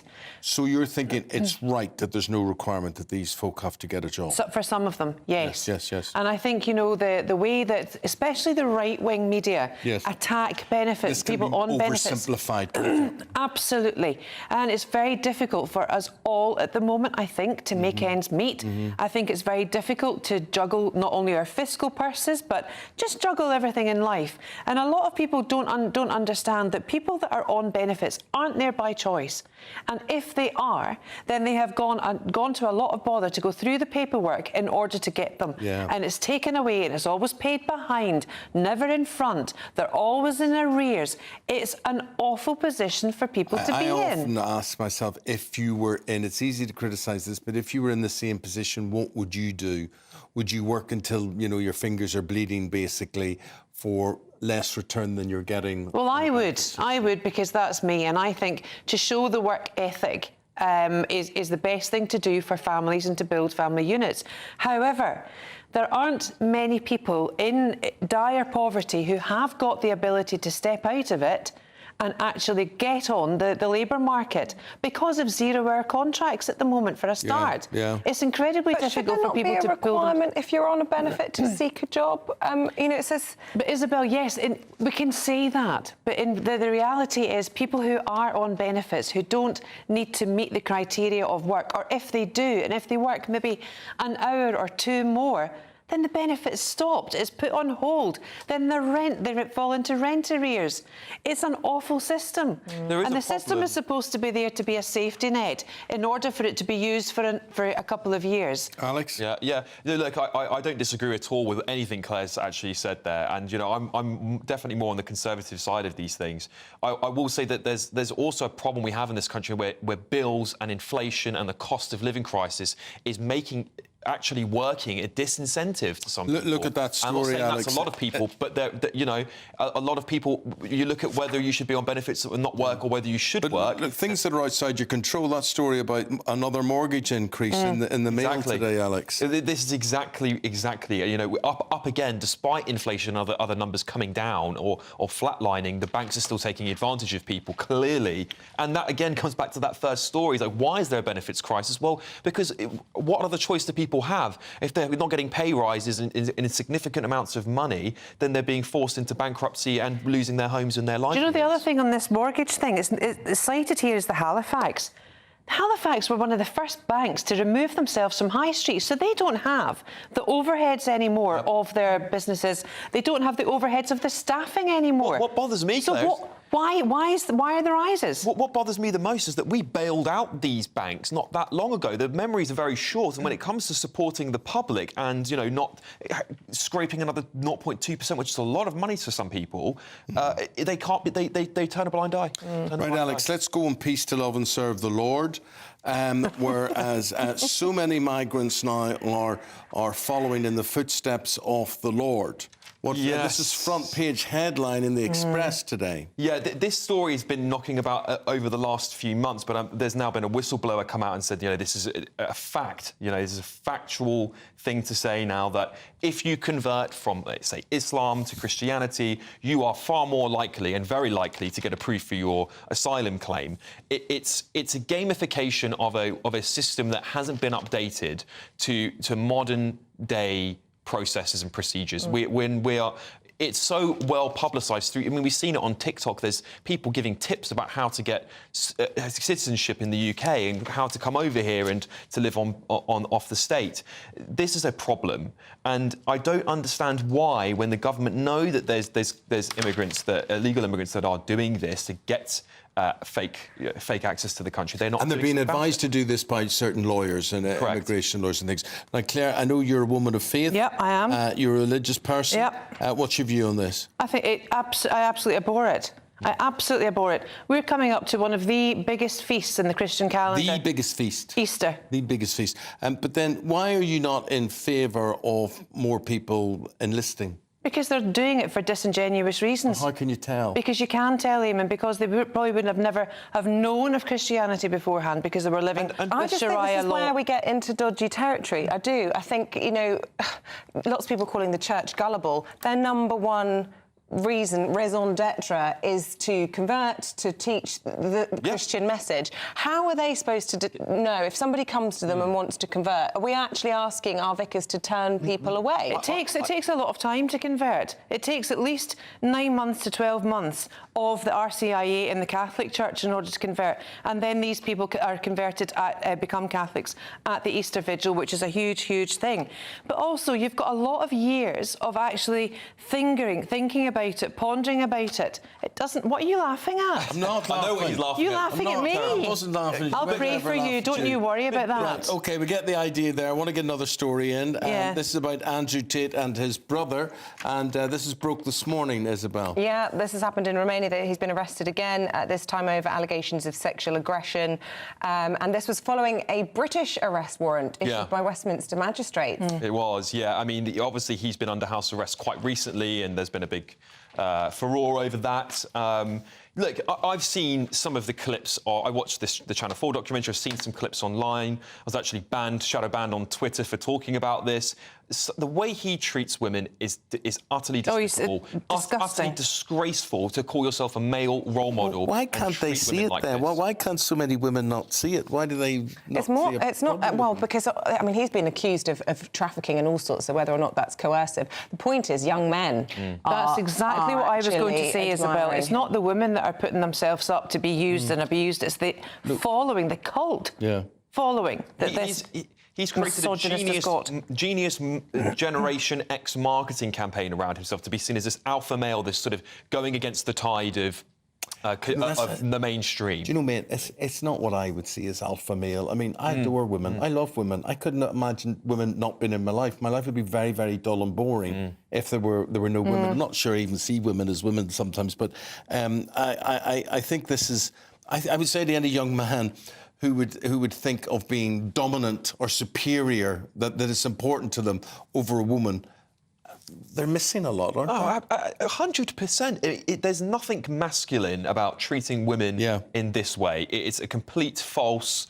It's a lie told to young boys who are maybe feeling quite detached. Actually, the problem here with this whole Andrew Tate phenomenon is that young men do feel detached from society far more than they ever have. And he is manipulating them and telling them the reason why they feel detached is the mainstream, it's this conspiracy here. And he's getting into their brains, unfortunately, because there isn't a counter-argument being put forward. But I would also say to young men, he is not your influencer. He's not the man to look up to. And I suppose for me, it's another opportunity to beat the drum that I'm going to continue to beat on this platform, which is don't let your sons or indeed your daughters anywhere near social media until they're mature. Here, Isabel. Here. Because you're just causing more harm than good. Could not agree more with you. Right, what else? Should we talk about Willy Wonka, Claire? Because we all need a bit of chocolate in our lives. This is Inside the Sun, and we need some light This has got nothing to do with chocolate. Oh, right? Well, that's disappointing this was already. a thing set up by a man called Billy Coots, I think his name was. Yes. All AI, all ChatGPT. Oh, gosh, I hate it already. But they went into a warehouse in Glasgow, £35 a ticket.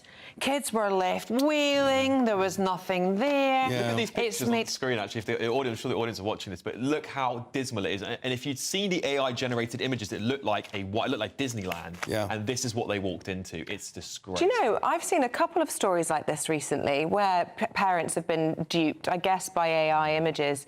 This has got to be called out. This is, you know, where's the competitions and markets authority that sort of check whether or not this is false advertising? But this actually goes even further, because the sign for this whole this whole display has been sold for £840. Well, it's become an internet phenomenon, hasn't it? It's become it's called The Unknown. The Unknown. Purse of the Unknown. The Unknown. The character Kate Middleton that never was existed. even. Did you see that one? Her. No. Yeah, I did. She became the Unknown. Yeah, that's but right. But the funny thing was, these kids were given 500 quid, right, for 2 days' work. A young actor, budding young actor, you think, great. They were handed the script 6 p.m. on the Friday night, expected to show up for work, rehearsed script, tech all done. Yeah. It became, no wonder it became an internet sensation. But I'll tell you this, the fact that it didn't go any further, the fact it cost so much money, the fact it was such a disaster. Did the SNP run it? No, she can't resist. I don't know. Sounds like it. Thank goodness I've only ever found Willy Wonka creepy. and never had any interest in him or anything to do with it. Oh, you'd have saved yourself £35 times 4 then with your kids. No, it's not been for me. Claire, thank you very much. You're very welcome. Thank you very much indeed. And Alex, thank you very much indeed. Thank you. And have a good day, the two of you. I know you're both off working. Yep. So have a good one. Thank you very much indeed. Will we all be having a good one weather-wise? Annie Shuttleworth has all the details on what the weather's up to where you are. Looks like things are heating up. Boxed boilers, sponsors of weather on GB News.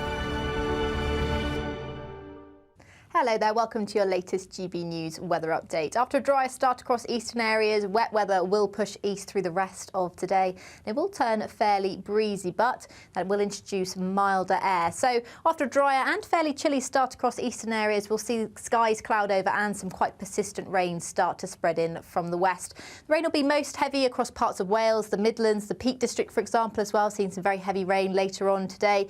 However, by this evening, some southwestern areas will start to see some drier and brighter weather, and here as well we'll see the highest temperatures through this afternoon, highs of 13 or 14 degrees, but many areas will start to feel quite a lot milder throughout today as we see that southwesterly mild air being brought in from the Atlantic. The rain will push further north to become more restricted across parts of Northern Ireland, many areas of Scotland through tonight. And further south, it should stay cloudy but much drier. And with the strength of the breeze and how mild that air is, it is going to be quite a mild night tonight away from the very far northwest. Now, after that rain band pushes further north through Tuesday evening, it will sink further south through Wednesday, pushing into parts of northern England, North Wales through Wednesday afternoon. But it won't quite reach central areas of England, so it should stay dry across many central southern areas of England. South Wales as well will see the best of any drier weather through Wednesday. And here is where the temperatures will be higher, highs of around 15, possibly 16 degrees on Wednesday. But it will turn quite windy across the far north. Bye-bye. A brighter outlook with Box Solar, sponsors of weather on GB News.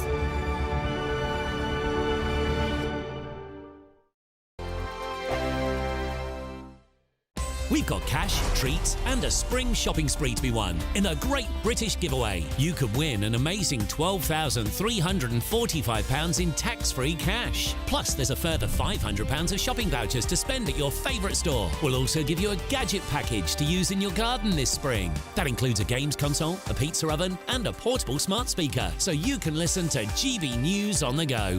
For another chance to win the vouchers, the treats and £12,345 in tax-free cash, text GBWIN to 84902. Text costs £2 plus one standard network rate message. Or post your name and number to GB03 PO Box 8690 Derby DE1 9TT. UK only. Entrance must be 18 or over. Lines close at 5 p.m. on Friday the 29th of March. Full terms and privacy notice at gbnews.com/win. Please check the closing time if watching or listening on demand. Good luck. Mark Dolan Tonight. Weekends from 9 p.m.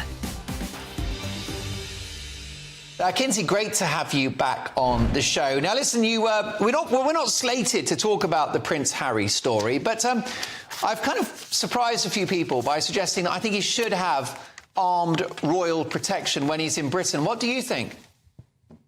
Well, they aren't my tax dollars that are paying for Prince Harry's protection, but I agree with you. I think that he should feel safe, and he should feel safe to bring his family back to see his father if that's the case. Well, his stepmother, Kinsey, Queen Camilla, gets a well-deserved break. Tell me more.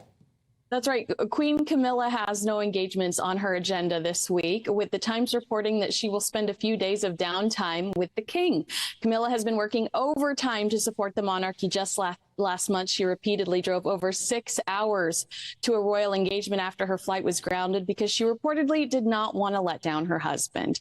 She will resume engagements on March 11th, representing the king and leading the royal family for the Commonwealth Day service at Westminster Abbey. A source told the Times, although she was not expecting to find herself in the position of leading the family, the Queen is absolutely prepared to do whatever needs to be done for the institution. And can I just say, speaking of Harry, I think the fact that Queen Camilla is seen as leading the family is significant proof that Prince Harry would not return to temporarily support the family, because Camilla's elevated position is likely not something sitting well with him right now. He loved Queen Elizabeth II. He likely resents the idea of Queen Camilla. And we know that that's a position he felt like his mother should be in. Most definitely. He was very nasty about Queen Camilla in his book Spare. He was. So I imagine that the idea of her leading the family is something he has a hard time digesting.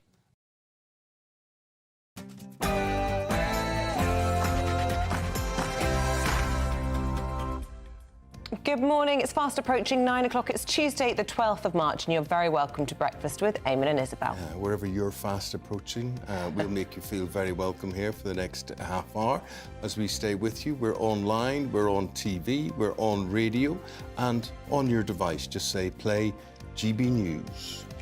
Could a Boris Johnson campaign comeback help save the Tories' red wall seats, as more MPs are thought to be considering following Lee Anderson to Reform UK? I've took a gamble on myself. Reform Party have took a gamble on me. It's a gamble I was prepared to take. It's a gamble I think I'll win. It's a gamble that I need to win, and I need the British public now to gamble on me and the Reform Party. That man, Lee Anderson, crosses the floor today to sit with independent MPs in Parliament. Former Tory MPs, of course, might join him too. Let's see how many. PR chaos for the royal family. We're asking if the palace can regain the public's trust after the Princess of Wales's apology for editing her family pictures. The Prime Minister outlines plans to boost gas power to stop any future blackouts.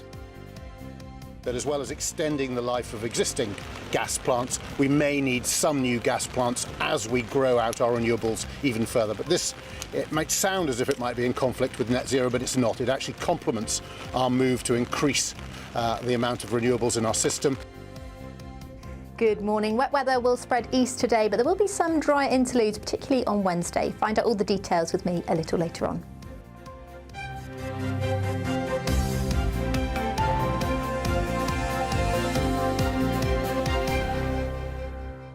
So a dry interlude coming your way. That sounds good. Yeah, brief before the weekend. Our top story this morning, lots of unease on the Conservative backbenches. Lee Anderson is taking his place as Reform UK's first Member of Parliament. Government Minister Graham Stewart shared his thoughts with us about it all this morning. Lee Anderson, it's a shame he's gone. I mean, obviously he's been on a bit of a journey already, from Labour to the Conservatives. Now he's with Reform. You could see Lee Anderson on the stage with his new leader, barely able to hide his irritation. So I'm not sure how long that particular honeymoon is going to last either. OK, Tory MPs now calling for course correction from the Prime Minister. Reports today saying that Boris Johnson could make an election comeback to campaign in red wall seats. Well, let's get the thoughts on all of this from Christopher Hope. You were there yesterday, Christopher, as this defection took place, asking tough questions. Do you think that this will have rattled the Sunak camp? Do you think they'll be worried about more people following him? And is that why they might have to patch things up pronto with the electoral golden goose that is Boris Johnson? Oh, what a big question. Morning, Isabel. Morning, Eamonn. Yeah, well, today we'll see Lee Anderson crossing the floor around 11:30 to sit with the independent MPs, or the reform, it'll be the first for Reform UK, but sitting with other independent MPs like him on the opposition benches for the first time. Yeah, it's quite a moment, I think. There's talk of tonight of as many as 9 Tory MPs might join him. Anyway, more are in talk. Certainly Richard Tice, the Reform leader, said that if there's an election in the autumn, more will go this summer. And we had overnight reports in the Times newspaper saying that Boris Johnson might be called for by 10 Downing Street. Now, those two, Rishi Sunak and Boris Johnson, haven't spoken for a bit, I understand. Number 10 say, or a source there says, the relationship is in a fairly good place. That is not what we're getting from Boris Johnson's camp this morning. They're saying simply that he supported the Tory party all his life and he'll remain so. And a friend of his, Dame Andrea Jenkins, claims the two aren't even on speaking terms. A source says they haven't spoken for a year. So it may be that the idea of getting Boris onto the front page is a way of diverting attention away from the fact that Lee Anderson was, for many, the red wall made flesh, a symbolic creature from the north of the party, this kind of north and wing of the Tory party, and it was an object of fascination for many in the Tory party who wanted to understand why voters in the north were standing back in the Tory party in 2019. If number 10 think the answer is Boris Johnson, that appears to be slightly news to him. I think that there may be more further issues down the track of Anderson's defection. So a couple of interesting things there, Christopher. The Boris Johnson thing, what you're saying is what's in it for him? What would there be that would be in it for him to campaign in a red wall area? And then Lee Anderson. There's this theory going about, and I think it's quite fair, that people are saying, look, if you're going to keep bouncing about and changing parties, we voted for you when you were in Labour, we voted for you when you were then became a Conservative again. Why should we vote for you, Reform UK? Should they be made to stand again with their new colours or not?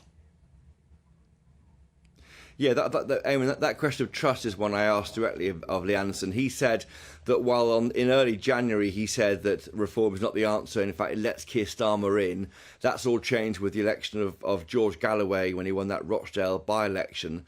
Whether Lee Anderson himself will call a by-election, he's being very noble in saying it will cost £300,000 of our taxpayers' money to hold the by-election, and there could be a general election as early as May the 2nd or as late as November this year. So why have one now? And that kind of suits Reform UK, so they're not going to risk losing their prize asset, a new MP, their only MP, at an immediate by-election. But yeah, I mean, that's certainly an issue, I think, for him.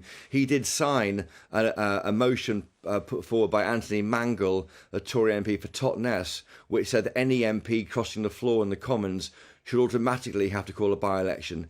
Lee Anderson signed that, but he won't call one.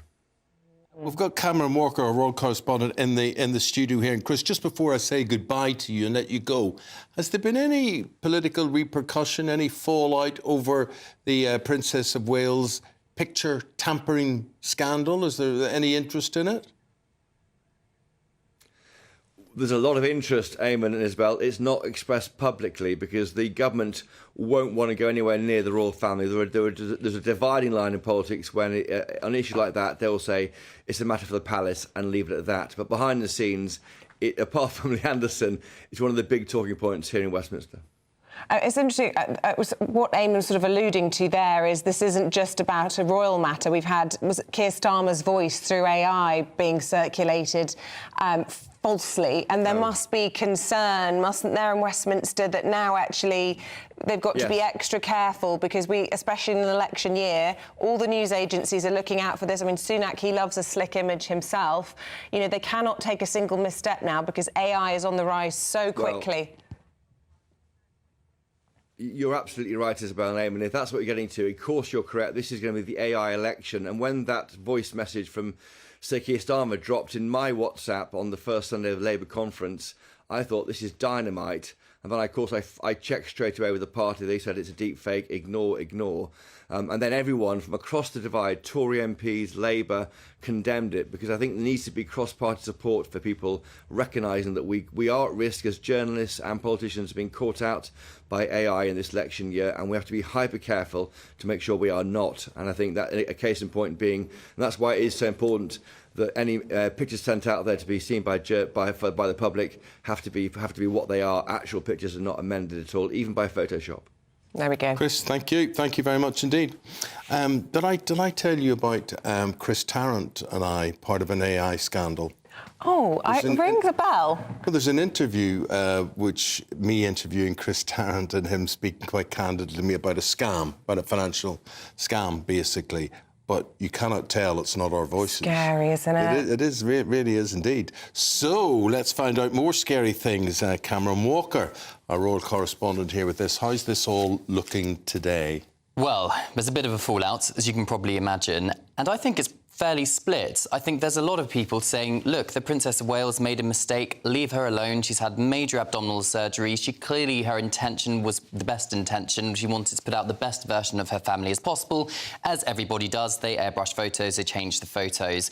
But then on the other hand, they knew, Kensington Palace, that this photograph was going to be heavily scrutinised, so perhaps allowing the princess to take the prince to take the photograph and the princess to edit it herself when they knew the eyes of the world would be on it was perhaps not the best idea in hindsight, but hindsight's a wonderful thing. But it does call into question the trust and whether it's right for the palace to have overall control of these kind of images. Yeah, well, just, off the back of what Christopher Hope was saying there, in the era of fake news, we all have to be hyper-vigilant to doctors' pictures. When this was designed to put people's minds at rest about whether she was well or not, this was, as you say, hopefully at best, just, a big mistake and obvious in hindsight, but it can't happen again. And a big learning lesson, I suppose, for Kensington Palace. Yeah. So when Isabel says it can't happen again, it won't happen again. She won't be anywhere near her own photographs again, or I would imagine. I think it certainly would have spooked her, but this has been going on for a decade, ever since Prince George was born and Michael Middleton, Kate's father, took the image of William, Catherine and a baby Prince George. They have had these intimate family portraits, and to be fair to her, as Hannah Furness in The Telegraph points out today, it's kind of worked, because you get these lovely candid images of the royal children in the comfort of their own home with people they're familiar with. But the problem now is that this image wasn't just a nice family Mother's Day portrait. It was to quash that speculation, and all they've done is add fuel to the fire. Well, I have to say, as you said, most people just feeling incredibly sympathetic. We've been inundated with emails, worth reading out a few of them this morning since we've been calling out for them. And this one kind of sums it up, really. I feel really sorry for Princess Kate. Lovely lady, just trying to do a nice thing, says Neil. Janice, she is such a beautiful role model for our young people, a wonderful mother in the future, and will be a wonderful queen. At the moment, she's recovering from surgery. Leave the poor girl alone. As long as she is recovering, says Joan, that is all that matters. Cannot believe the fuss over what is simply a photograph. And I think the main problem, the main issue I have with this is that she didn't make herself look better or any of her children look better or, change any physical attribute about herself in any way. These were pretty basic, straightening a cardigan or a zip or something like that. It wasn't aesthetically pleasing, if you're with me. Yeah, I think the most likely scenario is Prince William took 4 or 5 images and Princess Catherine morphed them into one at Adelaide Cottage. She then sent the finished image to her office at Kensington Palace, who then distributed it to the press. Okay. We've got to go. Hang around, my friend. There may be more reaction. Thank you very much indeed. Right now, though, we are speaking to a Labour politician. We're joined by Sarah Jones, Shadow Industry Minister. Good morning to you. I know you want to talk about the unemployment figures. It's gone up this morning, risen by 0.1%. Yes, I mean, we are the only country in the G7 at the moment whose employment levels have not gone back to pre-pandemic levels. We have vast numbers of people who are off sick. We need quite a change of pace in terms of interventions, and that's why Labour has been really clear, whether it's careers advice in schools, mental health support in schools, reforming our skills with technical excellence colleges, reforming the apprenticeship levy, or supporting people with disabilities, supporting young people into the workplace. There really does need to be a step change, and at the heart of all of this, of course, is the 7 million people who are on NHS waiting lists. We have to tackle that because people physically can't work if they're getting sicker and sicker waiting for operations. Can I get some reaction to you to the strategy that's being announced by the government today? The Industry Secretary there, Energy Secretary Claire Coutinho, announcing that they're going to invest more in gas to ensure there won't be any blackouts. They say that under Labour, they'll be inevitable that we will have more blackouts by 2030. This is a total non-story. Everybody accepts that we will need some gas. The Climate Change Committee that the government refers to is very clear we will need some gas. I mean, what you see here is a failure of government after 14 years to look at energy security, and we saw it with the response after the war on Ukraine. We were uniquely exposed to those problems because we didn't have storage and we hadn't been investing enough in our renewables. So what Labour would do is invest in our renewables, working hand in glove with the private sector to do that, setting up Great British Energy, which will turbocharge the reforms we want to see. All these things will bring energy prices down and will make us more secure against the likes of Putin and other problems around the world that we might see. So of course we're going to need gas. No one argues with that. Yeah, well, Energy Minister Graham Stewart says he won't take any lectures from Labour when it comes to net zero, given all the flip-flopping from Keir Starmer on that. But essentially what you're saying is you do the same thing, that you're not afraid to rely on gas as they've announced today. We'll have to rely on gas. It's a total non-story. But what we would do is go a lot faster than this government. What we've seen with this government is they haven't allowed onshore wind. The offshore wind round has been a disaster. Their energy efficiency measures in people's homes has been a fiasco, and they're now slowing down on nuclear. They need to go faster to bring people's bills down. In the small print of their press release today, they say that their changes will reduce energy bills at some uncertain time in the future by £45. Well, if that's all they've got to give us after 14 years, then really, what are they doing?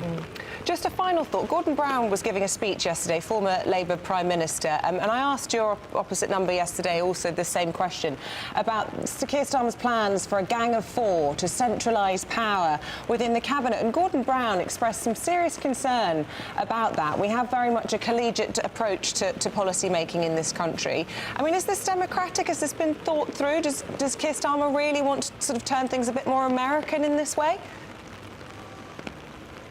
Well, of course, this was a report by the Institute for Government, which isn't Labour policy. I mean, what I would say is, as the Shadow Industry Minister, I do talk to businesses and industry every day, and what they say is it's quite difficult under this government to sort of know who to talk to get things done, to get things moving, whether you're needing to talk to the Treasury or the Department of Business or the Department of Energy or the Department of Transport. We do need to be better at joined-up government, and that's why Keir Starmer's got this mission-driven approach, these 5 missions that will drive everything we do across government. As a former senior civil servant working on the Olympics, I know we can get it right. We did on the Olympics, and we need to do that again. Sarah Jones, thanks for your time today. Sarah is the Shadow Industry Minister. Thank you very much indeed. Right now, at the time at 9:15, it's time for our Spring Great British giveaway and your chance to win an awful lot, including top of the pile, £12,345. And here's how. Want to be a winner? You've won £18,000. I'm flipping heck. I don't know what to say. Enter our massive spring giveaway with 3 big seasonal prizes to be won. There's £12,345 in tax-free cash to give your finances a spring boost. We'll also send you on a shopping spree with £500 worth of vouchers to spend in the store of your choice. You'll also get a garden gadget package. For another chance to win the vouchers, the treats and £12,345 in tax-free cash, Text GB-WIN to 84902. Text costs £2 plus one standard network rate message. Or post your name and number to GB03 PO Box 8690 Derby DE1 9TT. UK only. Entrance must be 18 or over. Lines close at 5 p.m. on Friday the 29th of March. Full terms and privacy notice at gbnews.com/win. Please check the closing time if watching or listening on demand. Good luck. Right, stay with us. Andrew Pearce and Bev Turner will be previewing their action-packed show after this short break. We'll see you in a sec. Action-packed show? Oh. Wow. Yeah. I'm Christopher Hope. And I'm Gloria Di Piero, bringing you PMQ's Live here on GB News. Every Wednesday, we'll bring you live coverage of Prime Minister's questions when Rishi Sunak and Sir Keir Starmer go head-to-head in the House of Commons. We'll be asking our viewers and listeners to submit the questions that they would like to put to the Prime Minister, and we'll put that to our panel of top politicians in our Westminster studio. That's PMQ's Live here on GB News, Britain's election channel. I think the most exciting bit for me is talking to people. People who I think are ignored often by the major news channels. We're going to give news they want to hear. There's a voice there that needs to be heard. I think there's a chance here for a diversity of opinion to be expressed, which you don't find elsewhere. It's really exciting. We don't hold back. We're free to say how decisions that are taken here affect us all around the country. Only on GB News, the People's Channel, Britain's news channel. Free Speech Nation, Sunday nights from 7 p.m. I've got an idea. I think that all 30-year-olds should be given £10,000 from the banks of baby boomers. We've got a situation in this country now where millennials are the first generation in modern times expecting to be poorer than their parents. We, as 30-year-olds like me, are half as likely to own a house as people my age 30 years ago. In fact, the cost of a home in Britain compared to average incomes has as big a gap today as it did, wait for it, in the 1860s. It is a Dickensian situation. Now, I'm sorry about the housing crisis for your generation. You're not, though, are you? No, because you're profiting from it. I'm profiting from it. Don't be ridiculous. The house prices now, compared to that period. If this is the case, Benjamin... Have incomes gone up that fast? To penalise and punish the elderly when they have worked all their lives to put into the system and say, it's your fault, whingy, whiny, we're going to be envious... We're being punished. No, well, by the politics, so be the change you want to see in the world. Taxes, I am actually, and I'm about to tell you about the change I want to see in the world. Are you good? As long as it's not whining about it. I'm going to stop whining about it, but we are being taken advantage of at the moment to profit, to help the old. Most of taxpayers' money is spent in two departments, the NHS, so the health department, and the Department for Work and Pensions.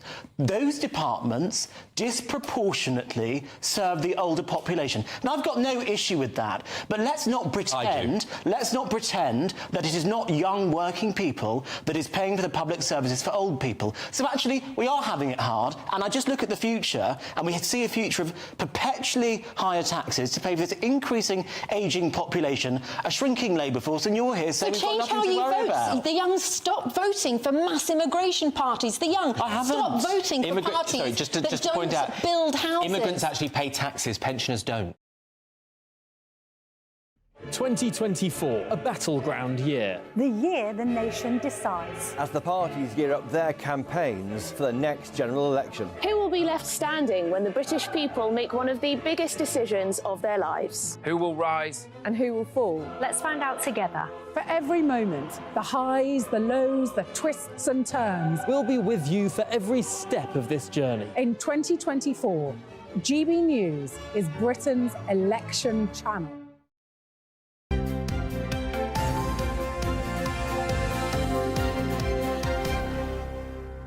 Britain's Newsroom begins at 9:30 as per usual this morning. Andrew Pearce here to tell us all about it. What is itching you today, Andrew? I'm fascinated by the report on the front page of the Times that Boris Johnson will be back campaigning behind the Red Wall. Did Number 10 leak that story?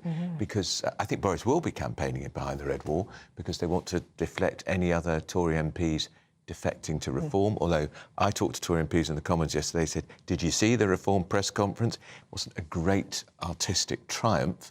They think that might deter a few.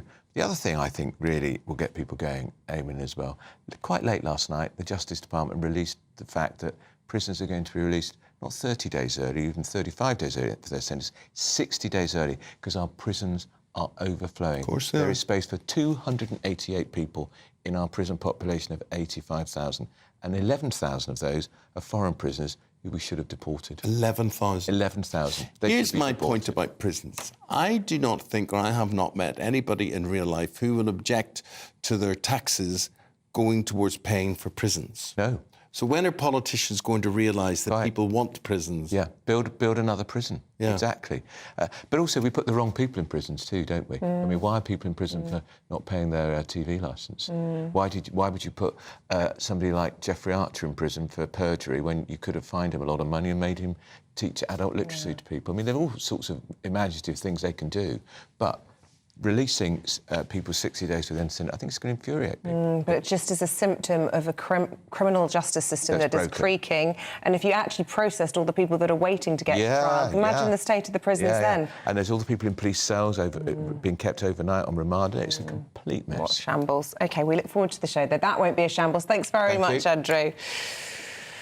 Why did you stop talking? Oh, sorry, I assumed we had another item. I wasn't listening, I was talking. I was more interested in you than she was. No, I was listening to what Andrew was saying. Sorry, forgive me. Where does the Princess of Wales go from here today? Now, I thought yesterday's apology was like, I'll say this, I don't mean it, but I'm just saying this, and this is brief and to the point and whatever, and you can all stick it up your nose, but that's all you're getting from me.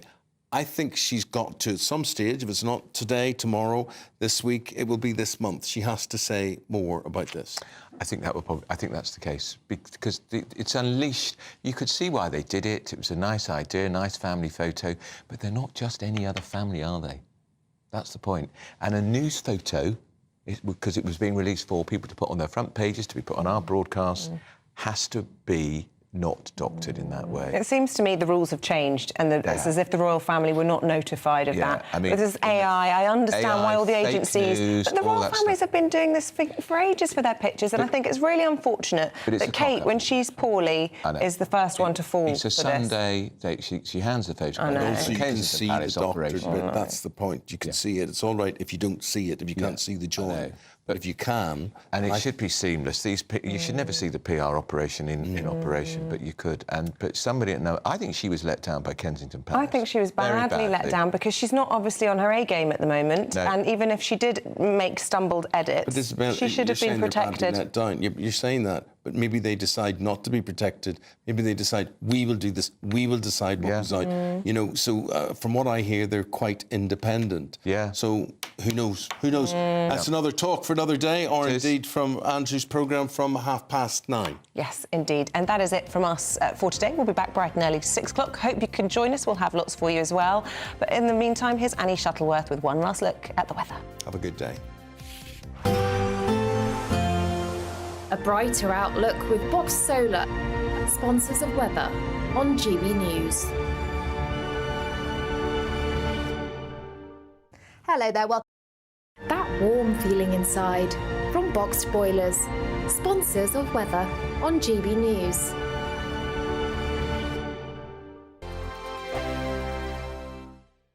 Tired of the usual focus-tested, pre-prepared Westminster runaround? Well, so am I. So you want higher taxes? Is your department to blame for this? Are you rethinking this policy? Every Sunday at 9:30, I'll be sitting down with those in power to get the truth about the issues affecting you. Let's be honest, we've known about the cost pressures of this project for years, not months. That's the Camilla Show, a politics show with personality. On GB News, the People's Channel, Britain's news channel. I'm Michelle Dewberry, and I'm not here to tell you what to think. I'd much rather hear what you have to say. So, send in your opinions to gbviews@gbnews.com. Keep them clean, and you never know, I might read them out. With my panel here on Jubes & Co, we debate, we get stuck into the issues of the day on a show where all views are welcome, especially yours. GB News, the People's Channel, Britain's news channel. I'm Nigel Farage, and this is GB News, Britain's news channel. Farage, Monday to Thursday from 7 p.m. Well, we've been a constitutional monarchy since the late 17th century, and of course part of that deal is that the monarch, or indeed the close immediate royal family, should not interfere with politics that in any way could be seen to affect individual parties. Now, perhaps one of the most classic cases in the 20th century was Edward VIII, who during his brief reign went down to Merthyr Tydfil in South Wales, met thousands of people who'd lost their jobs in the steel